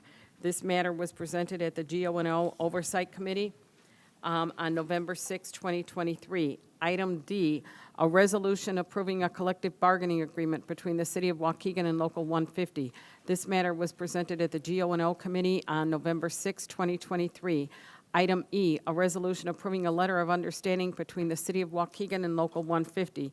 This matter was presented at the GO&O Committee on November 6, 2023. Item G, an ordinance approving zoning calendar number 2732, a conditional use permit for an automobile service facility at 3001 Belvedere Road for Take 5 Oil Exchange. This matter was presented at the Community Development Committee on November 6, 2023. Item J, a resolution approving a professional services agreement with Deegan and Associates, LLC, for brownfield cleanup environmental services for the US EPA Brownfields Grant for 801 Market Street. This matter was presented to the Community Development Committee on November 6, 2023. Item K, a resolution authorizing the extension of an agreement with Amsky and Associates originally executed in 2014 with the extension to expire June 16, 2025 regarding 801 South Market Street. This matter was presented to the Community Development Committee on November 6, 2023. Item L, a resolution approving a letter of credit in favor of the City of Waukegan from the Heartland Bank and Trust Company and releasing subdivision performance bond number 1121747 from Lexington Insurance Company for the River Glen development. This matter was presented to the Community Development Committee on November 6, 2023. Item M, a resolution approving the procurement of liquid de-icer from industrial systems per section 2-45 or 458 I-1 sole source is not to exceed an amount of $45,000. This matter was presented to in the Public Works and Infrastructure Committee on November 6, 2023. Item N, a resolution of approving the procurement of road salt from Morton Salt per the State of Illinois CMS Services Contract per Section 2-45813 Joint Purchasing, an estimated amount of $655,000. This matter was presented to the Public Works and Infrastructure Committee on November 6, 2023.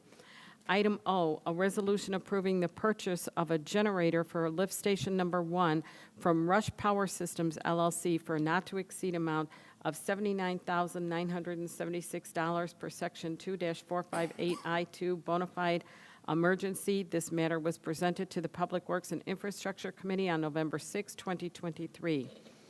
Item P, a resolution approving the purchase of 2 trailers for public works from LBM Trailers and Hitches, Inc. for a not-to-exceed amount of $34,900 per Section 2458I-7 good faith waiver.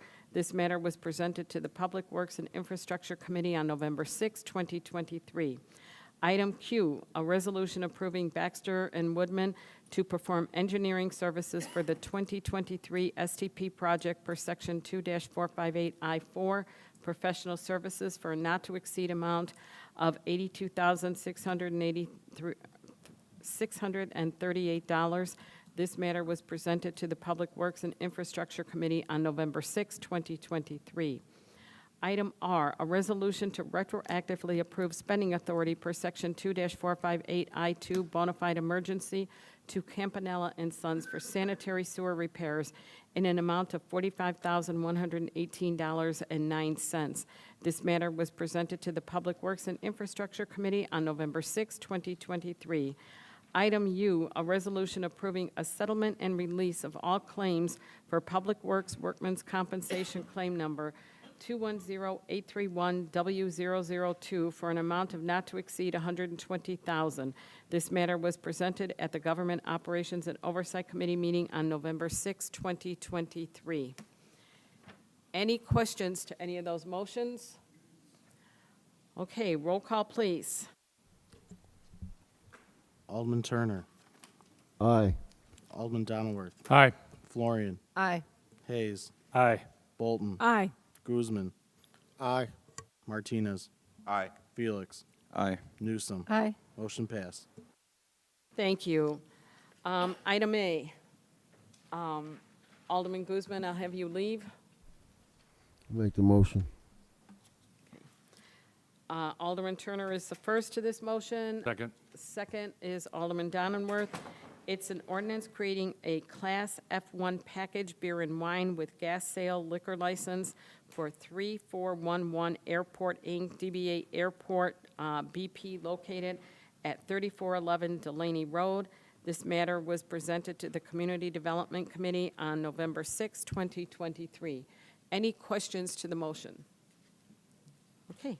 Roll call, please. Alderman Turner. Aye. Alderman Donilworth. Aye. Florian. Aye. Hayes. Aye. Bolton. Aye. Martinez. Aye. Felix. Aye. Newsom. Nay. Motion passed. Thank you. Okay, we'll wait just a minute.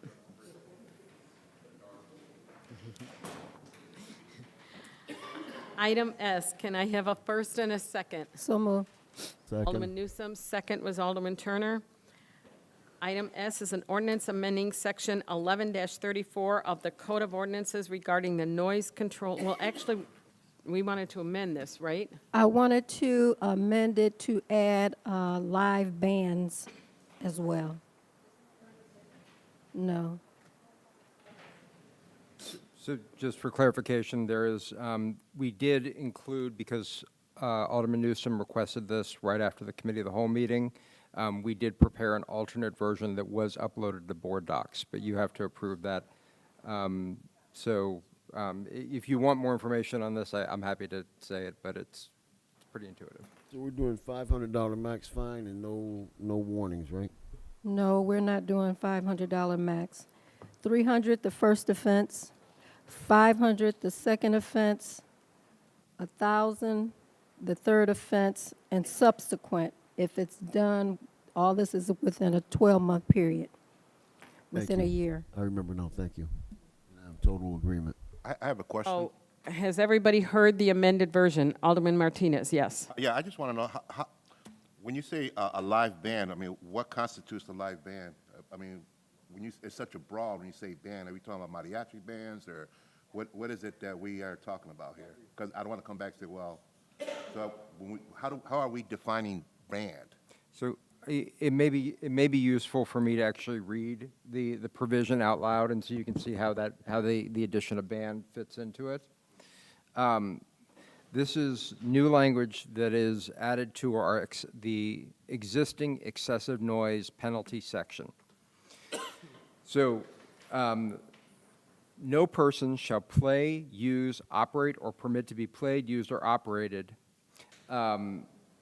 any, and this is the new language, device or instrument that creates or amplified sound, including but not limited to any loudspeaker, bullhorn, amplifier, public address system, music instrument, radio, or device that plays recorded music to generate any sound for the purpose of communication or entertainment. And the proposed amendment after musical instrument includes live band. So what this is saying, that all those could be excessive noises, and then here's the qualification, that noise has to come from on the public way or in any motor vehicle on the public way if the sound is generated by a device that is audible at a distance of 50 feet or more from that device. Whoa, that sounds like it pertains to vehicles. Or on the public right-of-way. It applies to vehicles. Just read that section right there again about the vehicles. Yeah, well, This in your Public packet. way and vehicles. Public way. Here.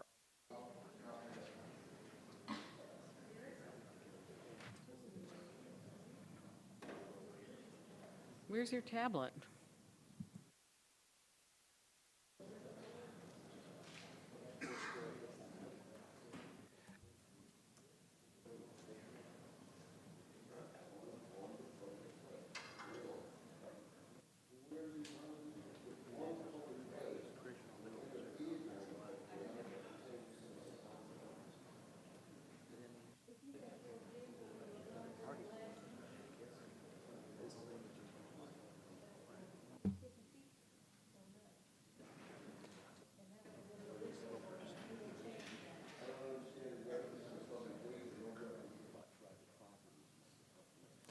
I don't understand. There's a reference to a public way, but nothing about private, describes private property.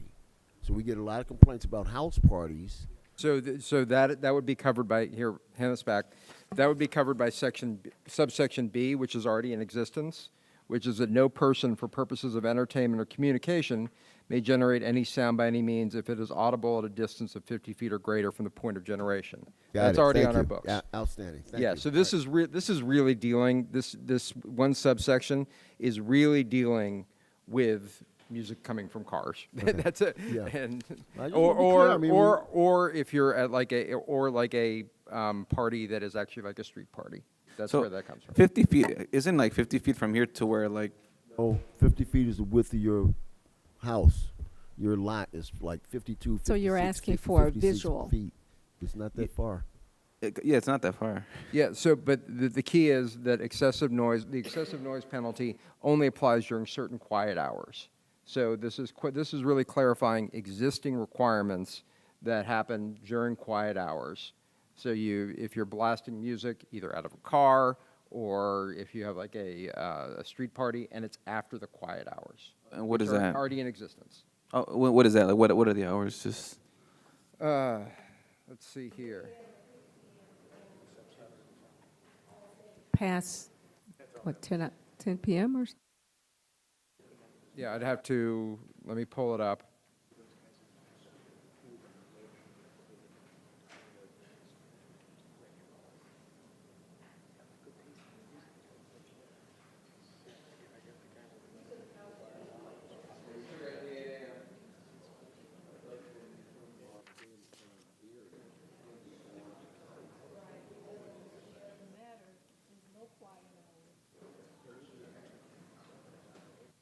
Yeah, the time limits had been pulled out, and I'm sorry I was not here, committee of the whole. So I guess the question is, did people actually look at the ordinance that was put in your packets? And if not, we can discuss that, and I can make copies. I did, and everybody, when we discussed it at the whole, no quiet hours, and we took out the time that was in the original ordinance, because we had a discussion about people that work third shift. They should be able to sleep during the daytime. Very true, yeah. And it's on your tablets. It's been in there. You've had your aldermanic briefing, so it's. And we all voted unanimously to move this to city council. Exactly. Noel, I just want to point out, Stu, you didn't just say that some changes were made? The only changes were made were the amount of the fines, and then we added, That's the reason I bring it up, because there were some changes I was wanting to clarify.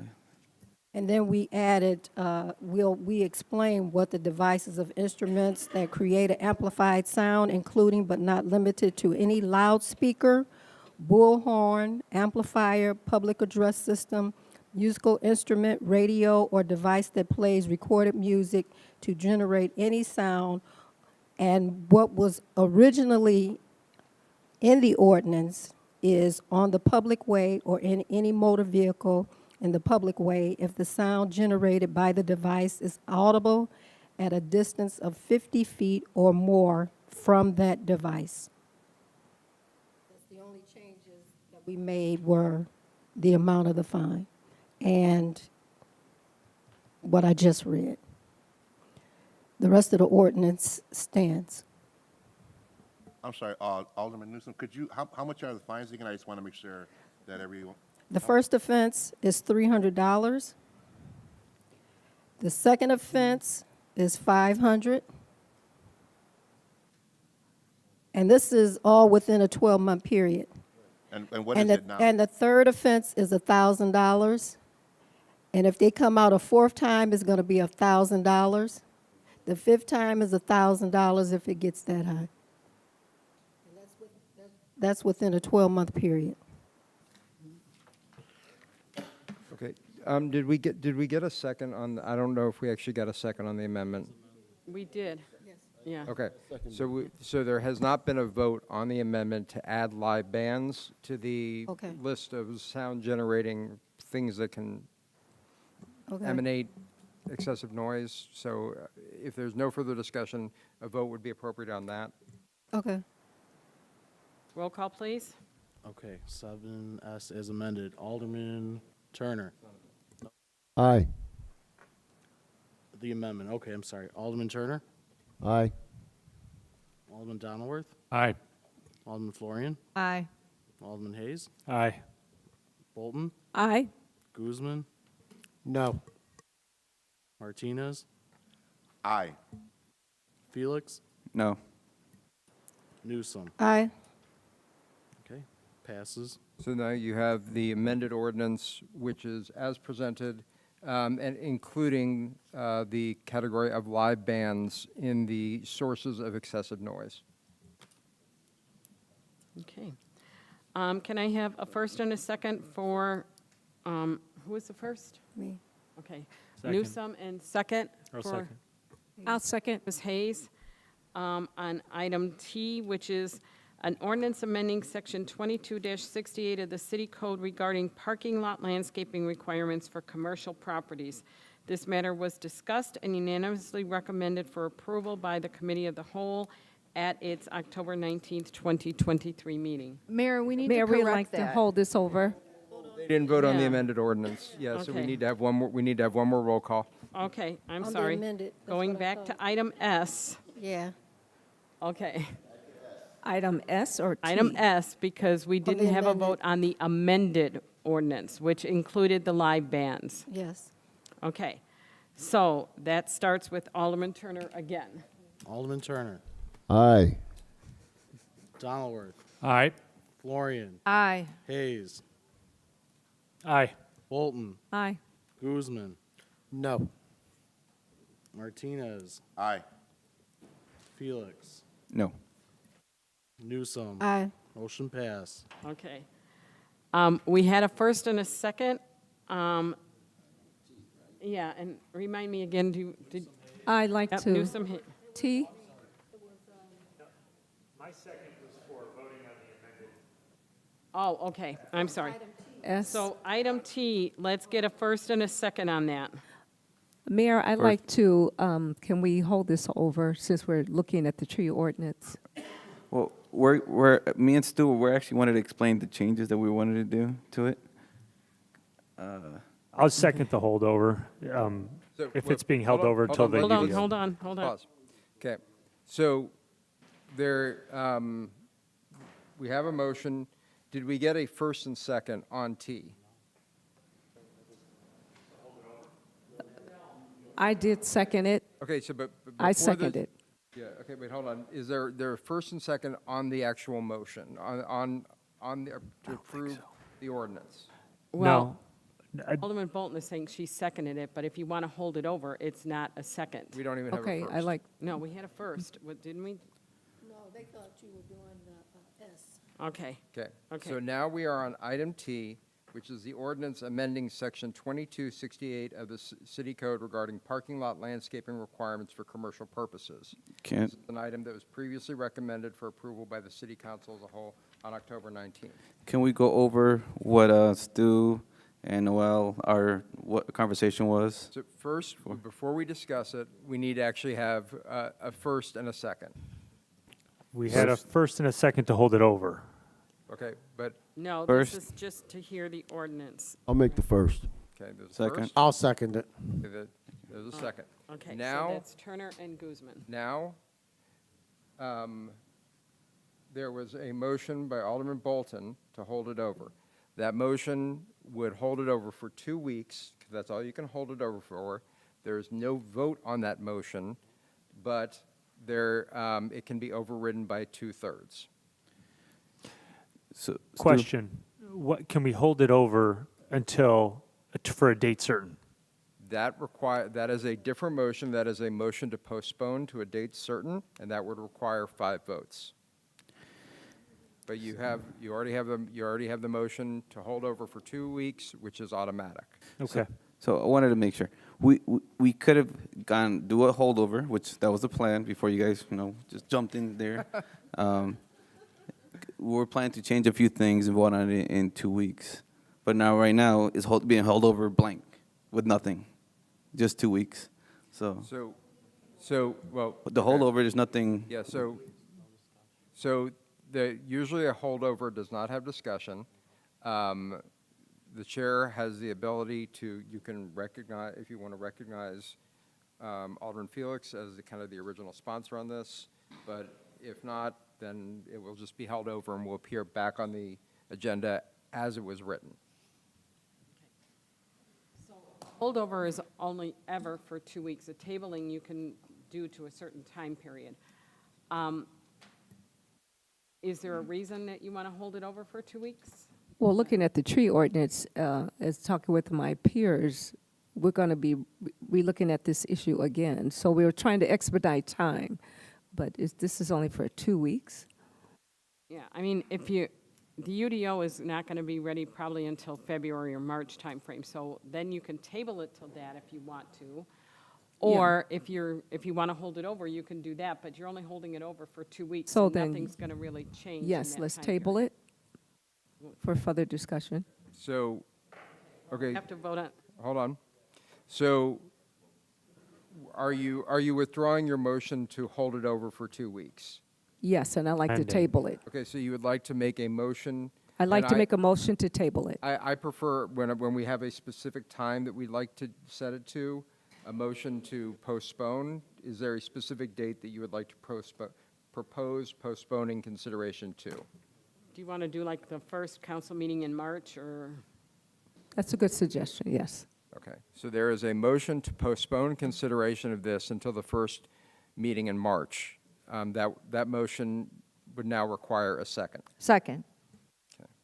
That has a second. That motion can now be discussed, and then it would require 5 votes to postpone this until that time.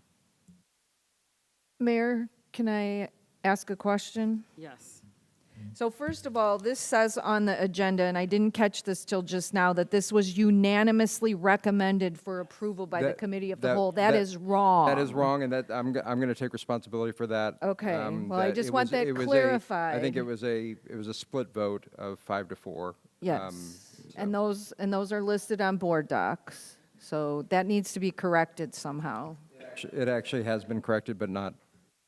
Okay. Okay, thank you. And as we all heard tonight from the presentation from Mr. Green, which was excellent, I think most of us were here for that,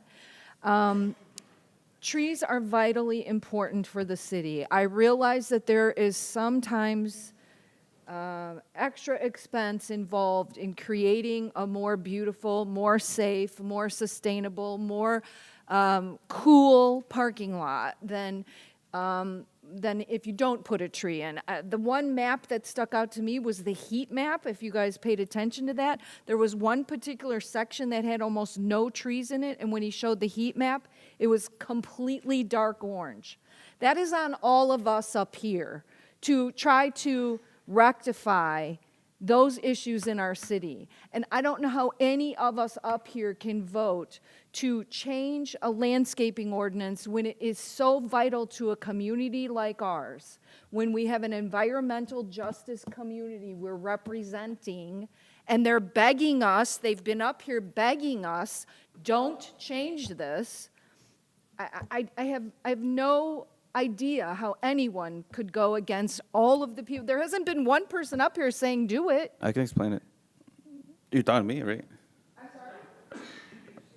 Oh. To the community. There hasn't been one person from the community who came up here and said, change this. We don't want trees. Take the trees away. There hasn't been one community member that stood up here and said that. Not one.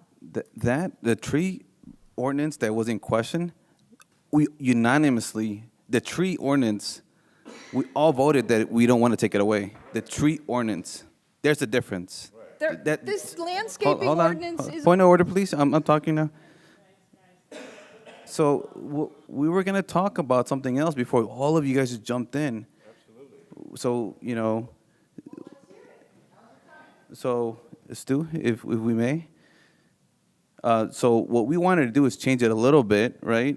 And I went over it with Stu. Stu spoke to Noel. There's a few things that we wanted to go over. And if you can explain. If I may, Mayor? Okay, so what we realized through some of the conversation that had come up earlier tonight was that the ordinance that came out of Committee of the Whole and that was on tonight's packet actually doesn't reflect the intention of either Alderman Felix, what Alderman Guzman had talked about. It doesn't, and specifically what was in the packet for tonight would have actually exempted new commercial construction buildings from complying with the parking lot landscaping regulations. I understand. I see what, if you're shaking your head, then you're with everybody here. Nobody wanted that, but that is what came out of Committee of the Whole.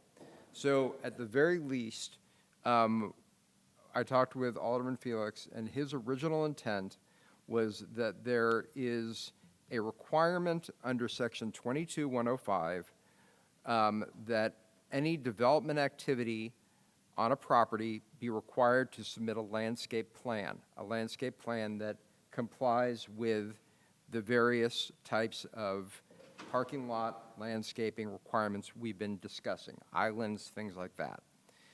The issue is the definition of development activity. We have, as a city, interpreted development activity to include not just new construction, but also full reconstruction if you're basically ripping out your parking lot and redoing it. That is the specific issue that Alderman Felix has identified. There can be policy differences as to whether that should trigger the landscaping requirements or not, but at the very least, what was on the agenda does not reflect what his intention was and what I think the support, and I don't want to speak for everybody, I only spoke to him, but what I would ask that none of this be considered until Alderman Felix and I get a chance to actually put forward an ordinance that reflects what his original intention was. But right now, the motion on the floor is to table this until March 4th, which is that first city council meeting in March. That is the current motion, but you just asked for a clarification from Right. Alderman Felix as to what he wanted. So can we get a roll call on that vote to table this to March 4th? I think, before we get there, can I just make one additional comment? The idea here is to allow the planning and zoning experts to have the time and the space to do their job and to exercise their expertise. So the reason I don't like holding things over, I certainly don't like postponing them, but the idea is to wait until we have the UDO and allow for discussion amongst the aldermen and planning and zoning throughout that time period so that we can perhaps work together behind the scenes to present a unified landscaping ordinance, yes, thank you, to the public, rather than bickering about the nuances now, knowing that it's subject to change in the near future. So it gives us the time to make the changes and to work through them together. And that's why the Alderman Bolton, I think, is appropriately recommending that We Very postpone much so. this. Okay. So that's, I just want to get that out there. That's the intent behind this. It's not to unnecessarily delay things. It's to allow planning and zoning to work their magic. The actions that we see, just kind of jumping in there without hearing it, how does that allow for us to work together? She's trying to she wants to hold it over. For what reasons? This has been on the agenda for now for several weeks. Exactly. And Let's get it despite over with. repeated attempts. I can't have a discussion on the dais. You must be called on. Alderman Hayes was talking first. Let's Sorry. let him finish. Thank you, Mayor.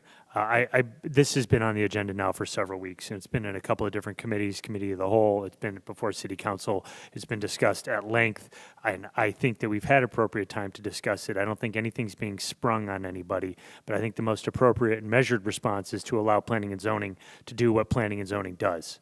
And to give them an opportunity to develop an ordinance that makes sense for everybody and not just change one part of an ordinance without realizing the impact that that may have on other areas of the ordinance. It is simply allowing them to do their job, and that's what I think we should vote on now.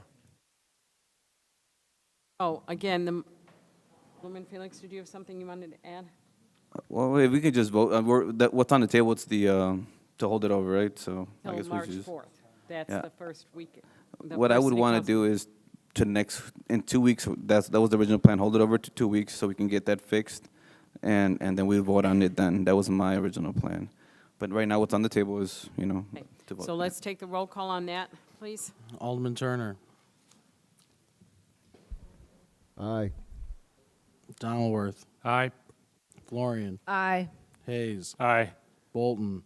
Aye, and with that, I just want to say, no disrespecting my peers. Hopefully that was clarified. Guzman. No. Martinez. Felix. No. Newsome. Aye. Motion passed. Okay, so it'll be held over until the March 4th City Council meeting.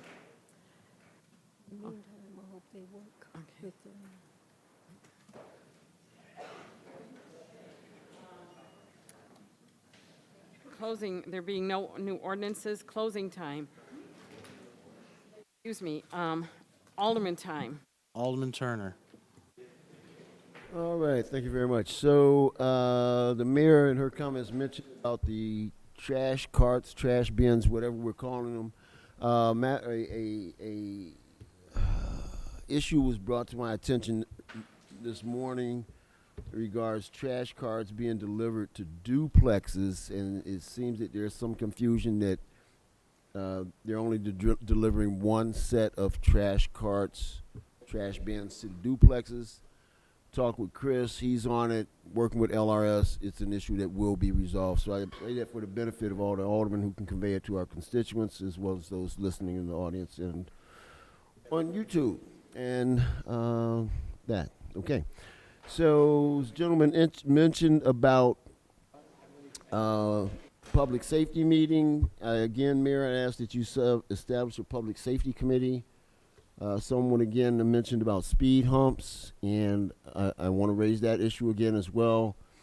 Last year we were going to do, we agreed to do a pilot project with speed humps, negotiated it, settled on ordering, and we told they were ordered. We were going to do a pilot in the 6th ward and the 1st ward. That didn't happen, but the speed humps or bumps went in at the lakefront, and then this year they went in at Greentown on the Rocks. We really need to revisit this or to visit it as a holistic approach to mitigate some of this speeding traffic. And it goes beyond speed bumps, or my solutioning would go beyond speed bumps or speed humps and steins. I have a number of things that I think will be effective in mitigating some of this reckless driving and speeding. And I ask you consider, please, either if we can't run it, a special public safety committee, we'll run it through the Public Works Committee. Other than that, again, with the bins, the trash bins, leave them out when you put them out. Mine goes out tomorrow morning, and it'll stay out until it's picked up. And then trash pickup in the leaf pickup in the 6th ward is on this week on the 8th and 9th. So you got till tomorrow to get all your leaves out to the curb, not in the, preferably not in the street, but out to the curb for pickup. It'll be either the 8th or the 9th. Not both days, one or the other day. They'll make one pass through the ward. And so I would encourage you to get your leaves out to the street tomorrow. All right, that's all I have. Thank you all. Have a great night. Thank you. Thank you. Alderman Donilworth. Yes, thank you. We have a lot of calls today about this leaf pickup. It appears that the trucks they have one person driving and one person vacuuming. And if there's some leaves in the road, they'll pick them up. But if there's some leaves on the side of the road, they're leaving them. A couple residents even stopped them and asked them, a reason why they're not picking it all up, and they had no reason. I guess in years past they had a raker with them too who would rake the leaves to the street so they can vacuum them up, but I guess they don't have any extra money for this person. But several people on Glendenning had given me a call too where they came through really quick and then possibly came back later and didn't get them all. I just hope they do a better job. They haven't made it to my house yet on East Bonnybrook. I was waiting for that this afternoon, but possibly tomorrow. And at this point in time, that's it. Other than I tell my guys to put out the trash cans, and hopefully they'll be bringing them to you, and you'll get them all taken care of. Thank you. Thank you. Alderman Florian.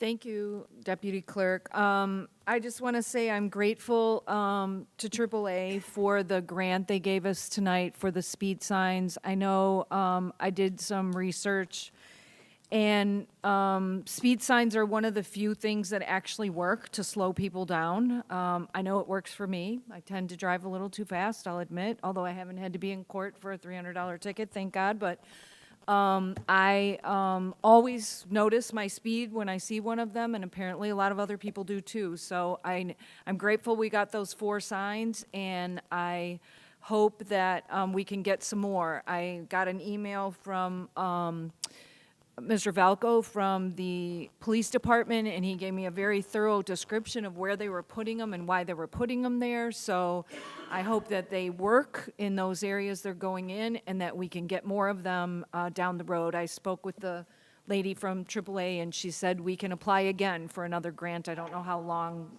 before we can do that, but I'd like to see us do that. I'd like to thank my fellow alderman that voted to hold the landscaping ordinance over until we get the UDO. I think this UDO is very important. It's something that's been in the works for a very long time. And as Alderman Hayes said, we should let the professionals do their work and then bring it to us, and we can fine-tune things up here as we see fit. So thank you. Good night. Thank you. Alderman Hayes. Pass. Alderman Bolton. Yes, I'd like to acknowledge a program that's in our community, and that is our Waukegan Township, who serve our senior citizens. Oftentimes we don't talk about them, but as you Google and find information about them, they serve close to 3,000 of our seniors, as well as providing other additional services. So I just want to give a shout out to them, how they are always there contributing to our community. And then I'd like to thank Public Works and our contractor for our last year of our cleanup. It was a success. It was so many, we didn't have enough dumpsters. So I really thank my constituents for responding, and as well as the other residents throughout the city that drove over to utilize the service that we provided.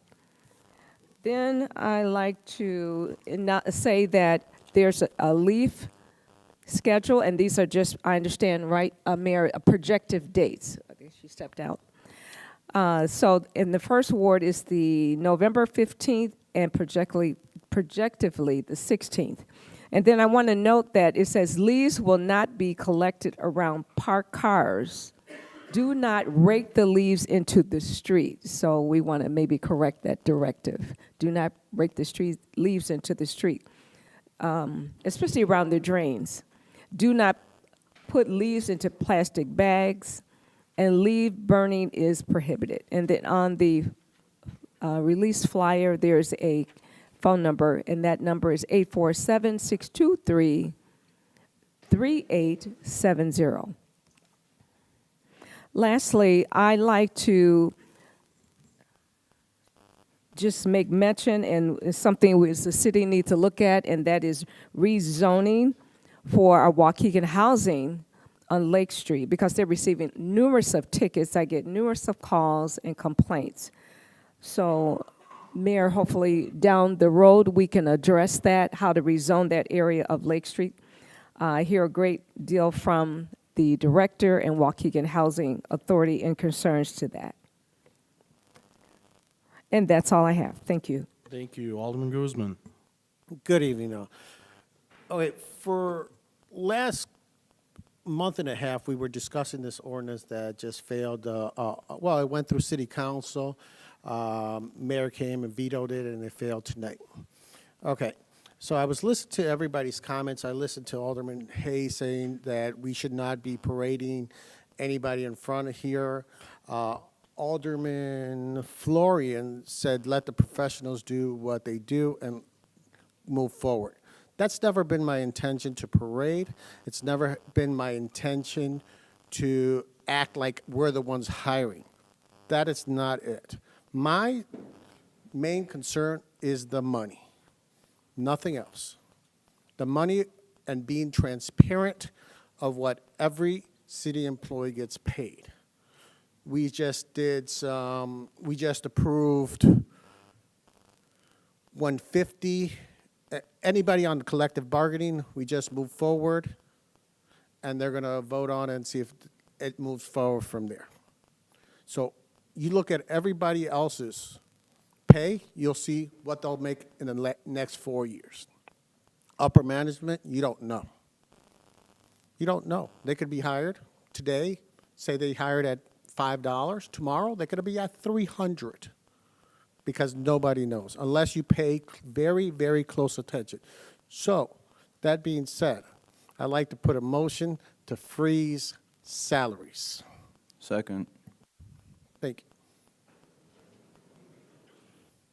Until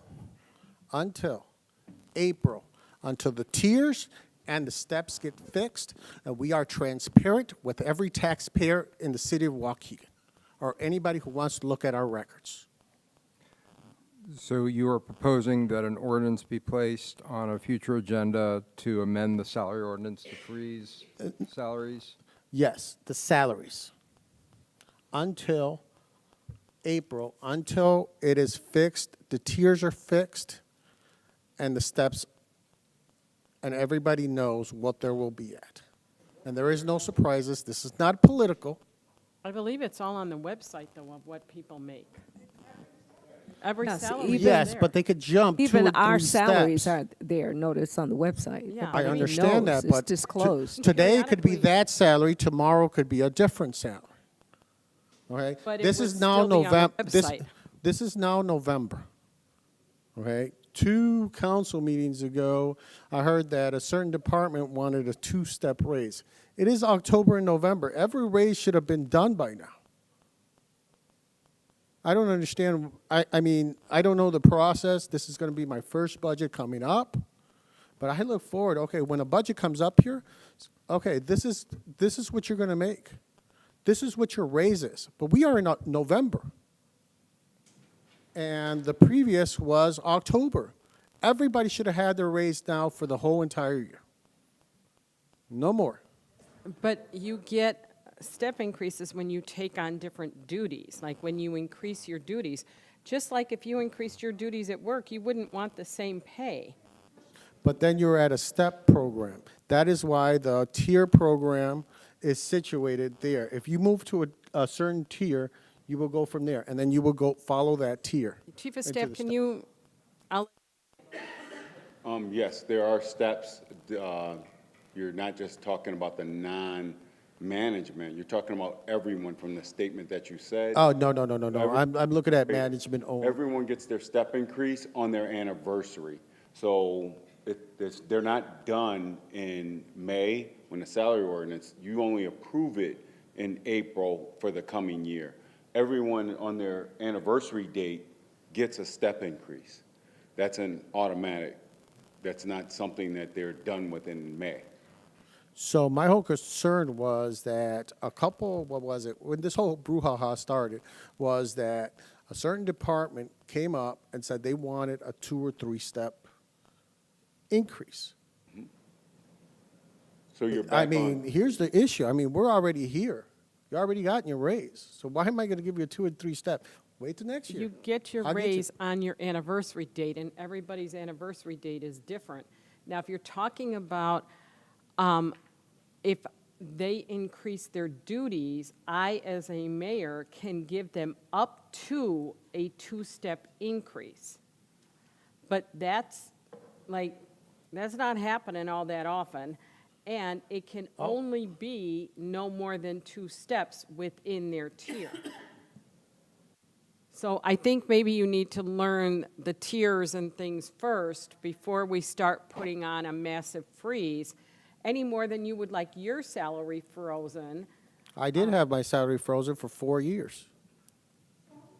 And the other part of it is, I mean,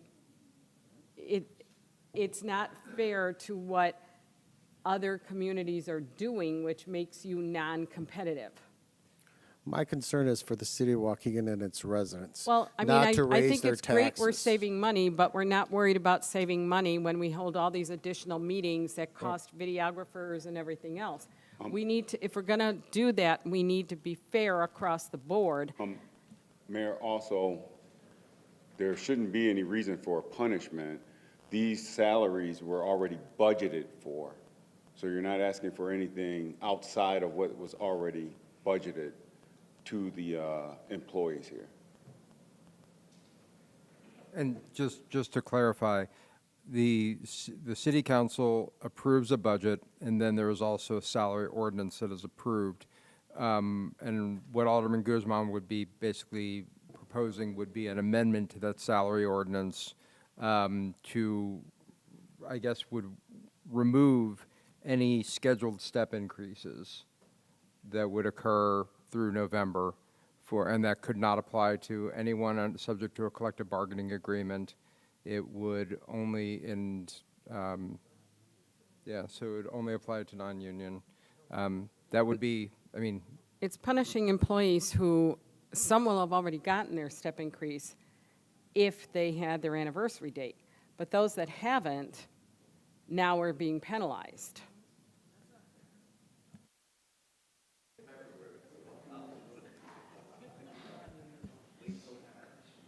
So there was a motion and a second to put an ordinance at a future date. I guess that could be voted on. Well, to put a change, an amendment to the salary ordinance at a future date, we would have to figure out how that would even work. May I speak, Mayor? Please, I'm just asking, can we have some discussion outside of this council meeting? There is no need to do that. The mayor is not anticipating or has received any step increases. These are your staff that work very hard. There is no reason to implement this, so I'm asking council, please don't do that tonight. Fine, I'll hold it over. So are you withdrawing that motion? Correct. Okay. Until I speak to Chief Bridges, because I'm more than reasonable. Thank you, council. Smirk again, and I won't be. Does that conclude your comments, sir? No. No.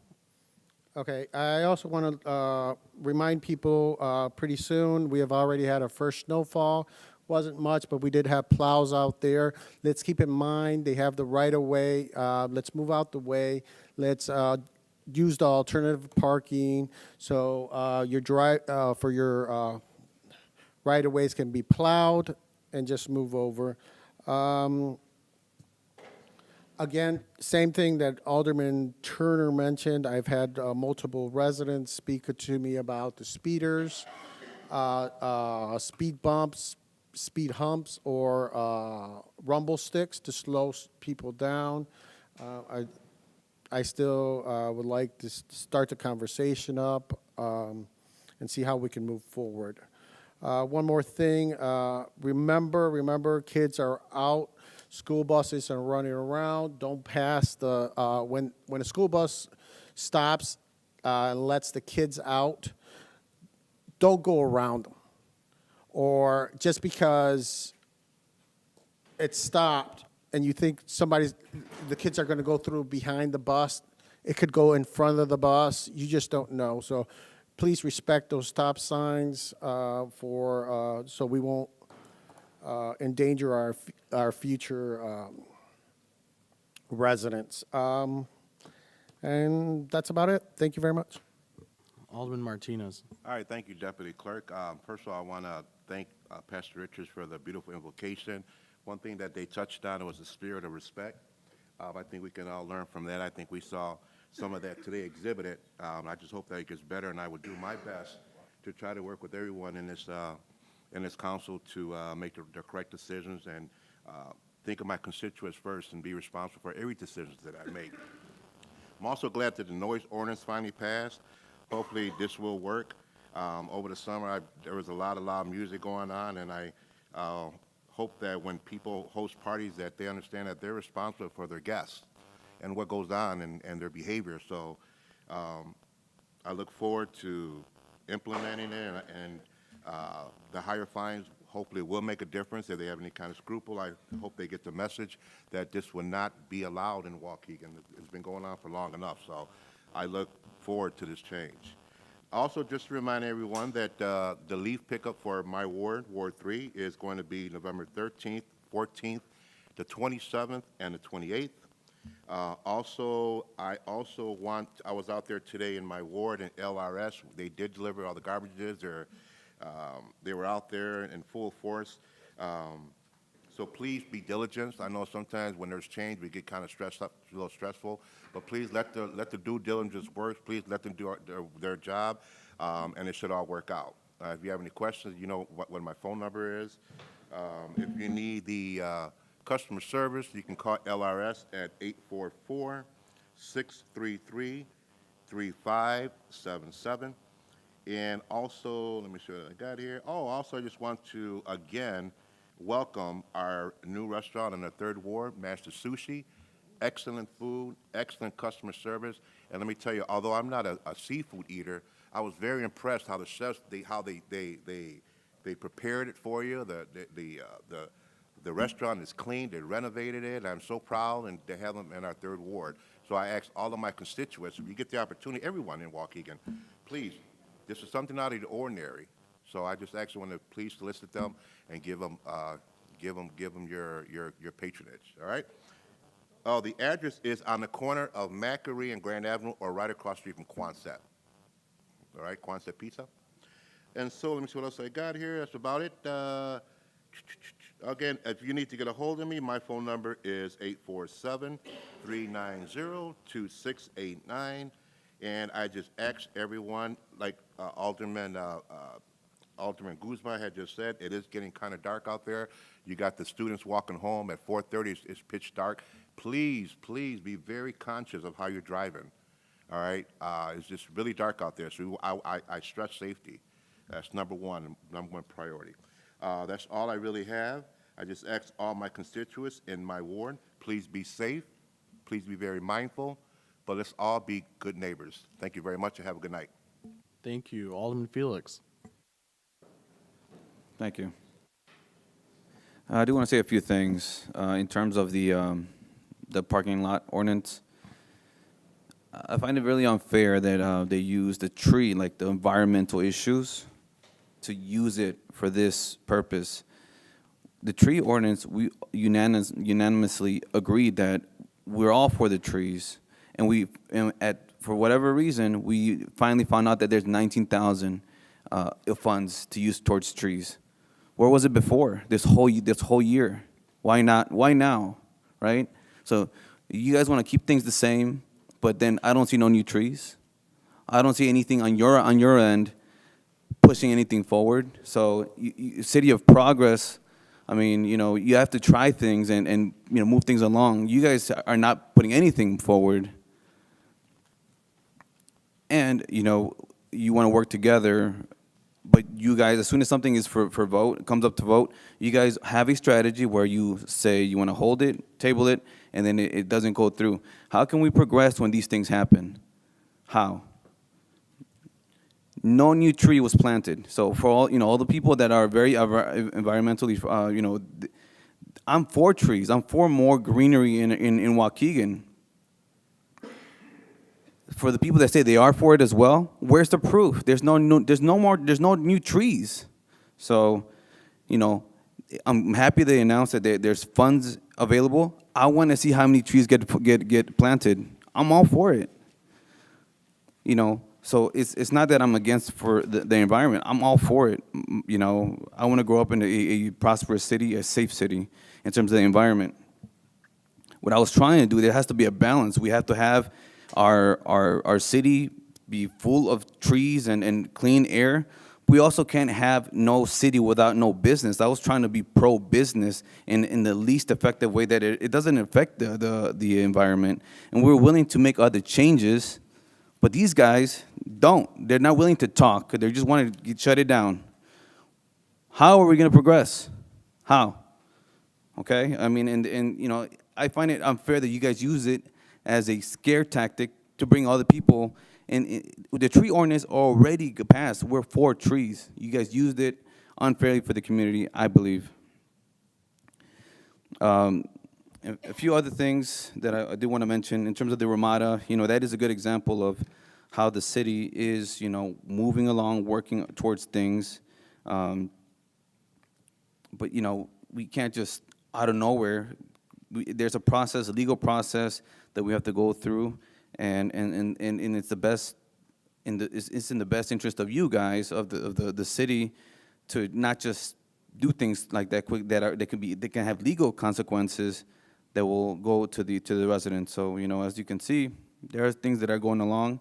I will say there was something that happened in my ward where they fixed the Julian Towers. They changed ownerships, and if you look at that area, it's less crime driven. Now it's more calm. So I do want to say that the city is working towards certain things, right? But as long as it's in there, as long as it's in their plans, and then, but what I want to say is that I want to move things forward, but when people want to move things forward, you have to let us do that. Years of no change. There's gonna be we're not always gonna agree on things, but we're at least pushing things forward. And if you guys start to see a difference right now in this council, it's because I don't even think that people knew how to use their legislative rights to vote on things forward. It was more yes, sure, yes people. I'm not a yes person. I work with people, but I'm not a yes person. I will do what's best that I see for the community. And as you can see, people come up and they say, I talk to them. I met with Noel and the community development team. We went over UDO. I love what they're doing. I complimented them when I met with them. So it's not just that I'm not meeting with them, that I'm not educating myself. I am. Not everything's going to be perfect. I don't claim that I'm perfect, but I'm wanting to move the city forward. And we need that. These are a fresh set of eyes, and I'm wanting to work good with the people, with the council members, as long as they're fair as well. I do want to thank Waukegan High School principal, the Washington campus, for calling me. I met up with him about issues and concerns they have regarding traffic, speeding, and we spoke. We want to move things forward. I actually told him, I need your support because these things happen again. Things happen where things don't move forward if we don't have the support. And everyone that has concerns over certain things, please reach out to me. Reach out to me, talk to me. Because, we want to make sure we don't live in fear. We want to make sure we want to move forward. Through talking, through communicating, we can do that. So yeah, I met up with the high school principal. And we're going to go to this school board meeting tomorrow and put out some ideas with Alderman Martinez to address traffic issues that we see for the high school because they drive, so there's a lot of issues there. And I'm happy that the environmental conscious community is coming out. We need it. through this, now we have, again, there's $19,000 in funds. I mean, I didn't know that. When I came in, I asked, well, what are you guys doing with trees? Well, we're not really doing anything with trees. If anything, we're removing them. That's what I heard when it came in from Public Works and from a certain person that deals with the trees. So there was nothing going on. So through this dialogue that we're having back and forth, things are happening. It might not seem that way, but they are. You know, and well, I do want to say, Alderman Florian, you know, when you talk, it's this us against, you know, you try to put people against me through that scare tactic about environment. Again, during you being alderman, how many trees have been planted? Tell me. So, and one thing that I want to mention in terms of the township, as Alderman Bolton stated, Waukegan Township, they do great things, especially since we're going into the winter season. They do help citizens 55 plus, so for free at no cost. You just have to sign up. That's great for our residents to take advantage. 55 plus, you can get help with your snow removal and your grass as well. You have to select both boxes. But you know, with the coming season, we want to make sure we're informed. And you know, I do want to thank our people that report news on both sides. We always have a gentleman here, always reporting our both sides of the of opinions or what we stand. So you know, Steve, he's always here, a reporter. He calls both sides, which is important. You get the whole story. There's newspapers out there, I'll say one in Spanish, that they get only one side. How could this be fair to the people? And also to address the lowering the talking time for aldermen. I mean, if you don't want to be, this is part of your job. This is part of our job, you know? So it's for us to talk to the people. You might not have a lot to say. I do. I don't know. That's it. I do. I want to talk to my people, and I don't think you should use that scare tactic again to lower that. I want to talk to my people, to the residents, and that's pretty much it. Thank you, guys. Can I answer your question? It's Alderman time. No questions. Newsome. Thank you, Deputy Clerk.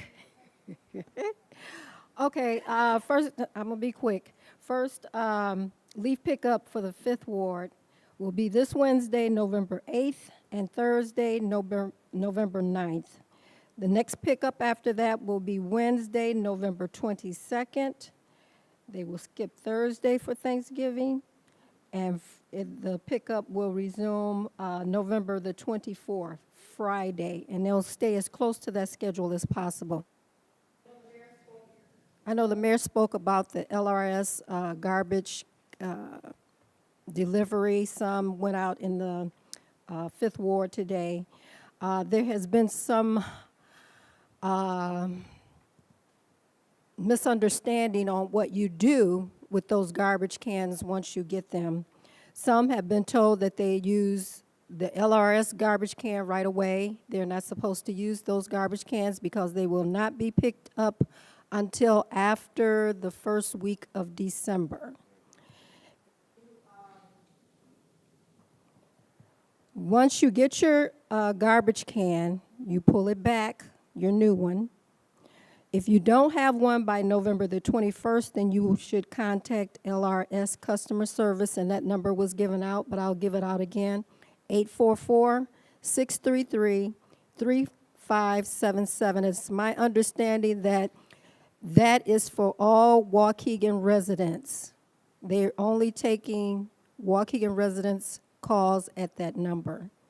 Your old waste management can, you continue to use that when you put your garbage out on your garbage day.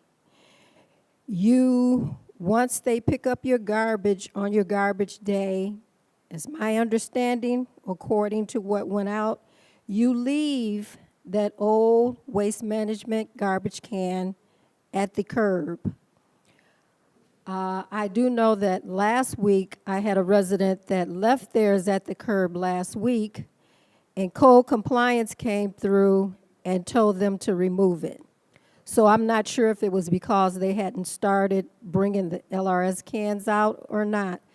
But as of this week, when they're bringing the new cans, leave your old waste management can out on the curb until it's picked up. And they should have all their cans, garbage cans picked up by the end of November, because LRS will start picking up your cans after the 1st of December. That's all I have. Thank you. Thank you. That Okay, concludes. a couple of things before we adjourn. One, I want to remind people that our next city council meeting will be the Monday of the week of Thanksgiving. Can I see that for a minute, Edie? For people who are saying that the city, my number is not published, these sheets are all over the building, all over the internet. They're on the back of the leaf pickup. All our numbers are published, so that's available. And then I just want to clarify that we never used to have a tree fund. The only reason we have a tree fund now is out of fines that we have collected for people who have come and violated the tree ordinance. So some of that money has not totally been collected yet, so you can't spend the money that we haven't technically received. But previous to this administration, there was no tree fund, and that's because the ordinance itself was not enforced. Which brings me to the point that we are in this vicious cycle right now where we are enforcing ordinances, and when you enforce ordinances, people get mad. It's like everybody wants to stop speeders, and then what happens when you get the speeding ticket? You want to tell us, Alderman Turner? I think you told Alderman Newsom and I that you beat about 80% of them, and you've got multi-ones across the country. So Stopped 34 times since 2014. So here's where we need to start in getting people to remember to obey the rules. Can I add one thing, Mayor, about the trees? Several years ago, I'll say, I've been up here 20. So when I came, each alderman got 10 trees per year. And they were put in whatever resident that wanted a tree in their parkway, they planted the tree. And they worked with, Arbor,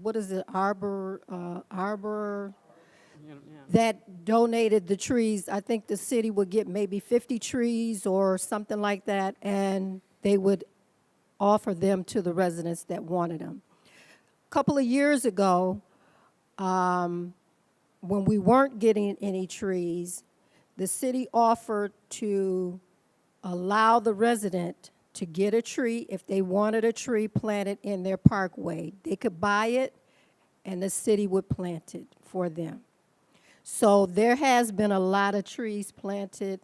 When the ash borer came through and killed all the ash trees, they were able to get more trees, and I had several that came through my ward and were planted because mostly all the parkway trees in my subdivision were dead because of that ash borer. So there has been many trees planted, I would say, in the last 10 years. But I do want to remind people that, again, we're having this tree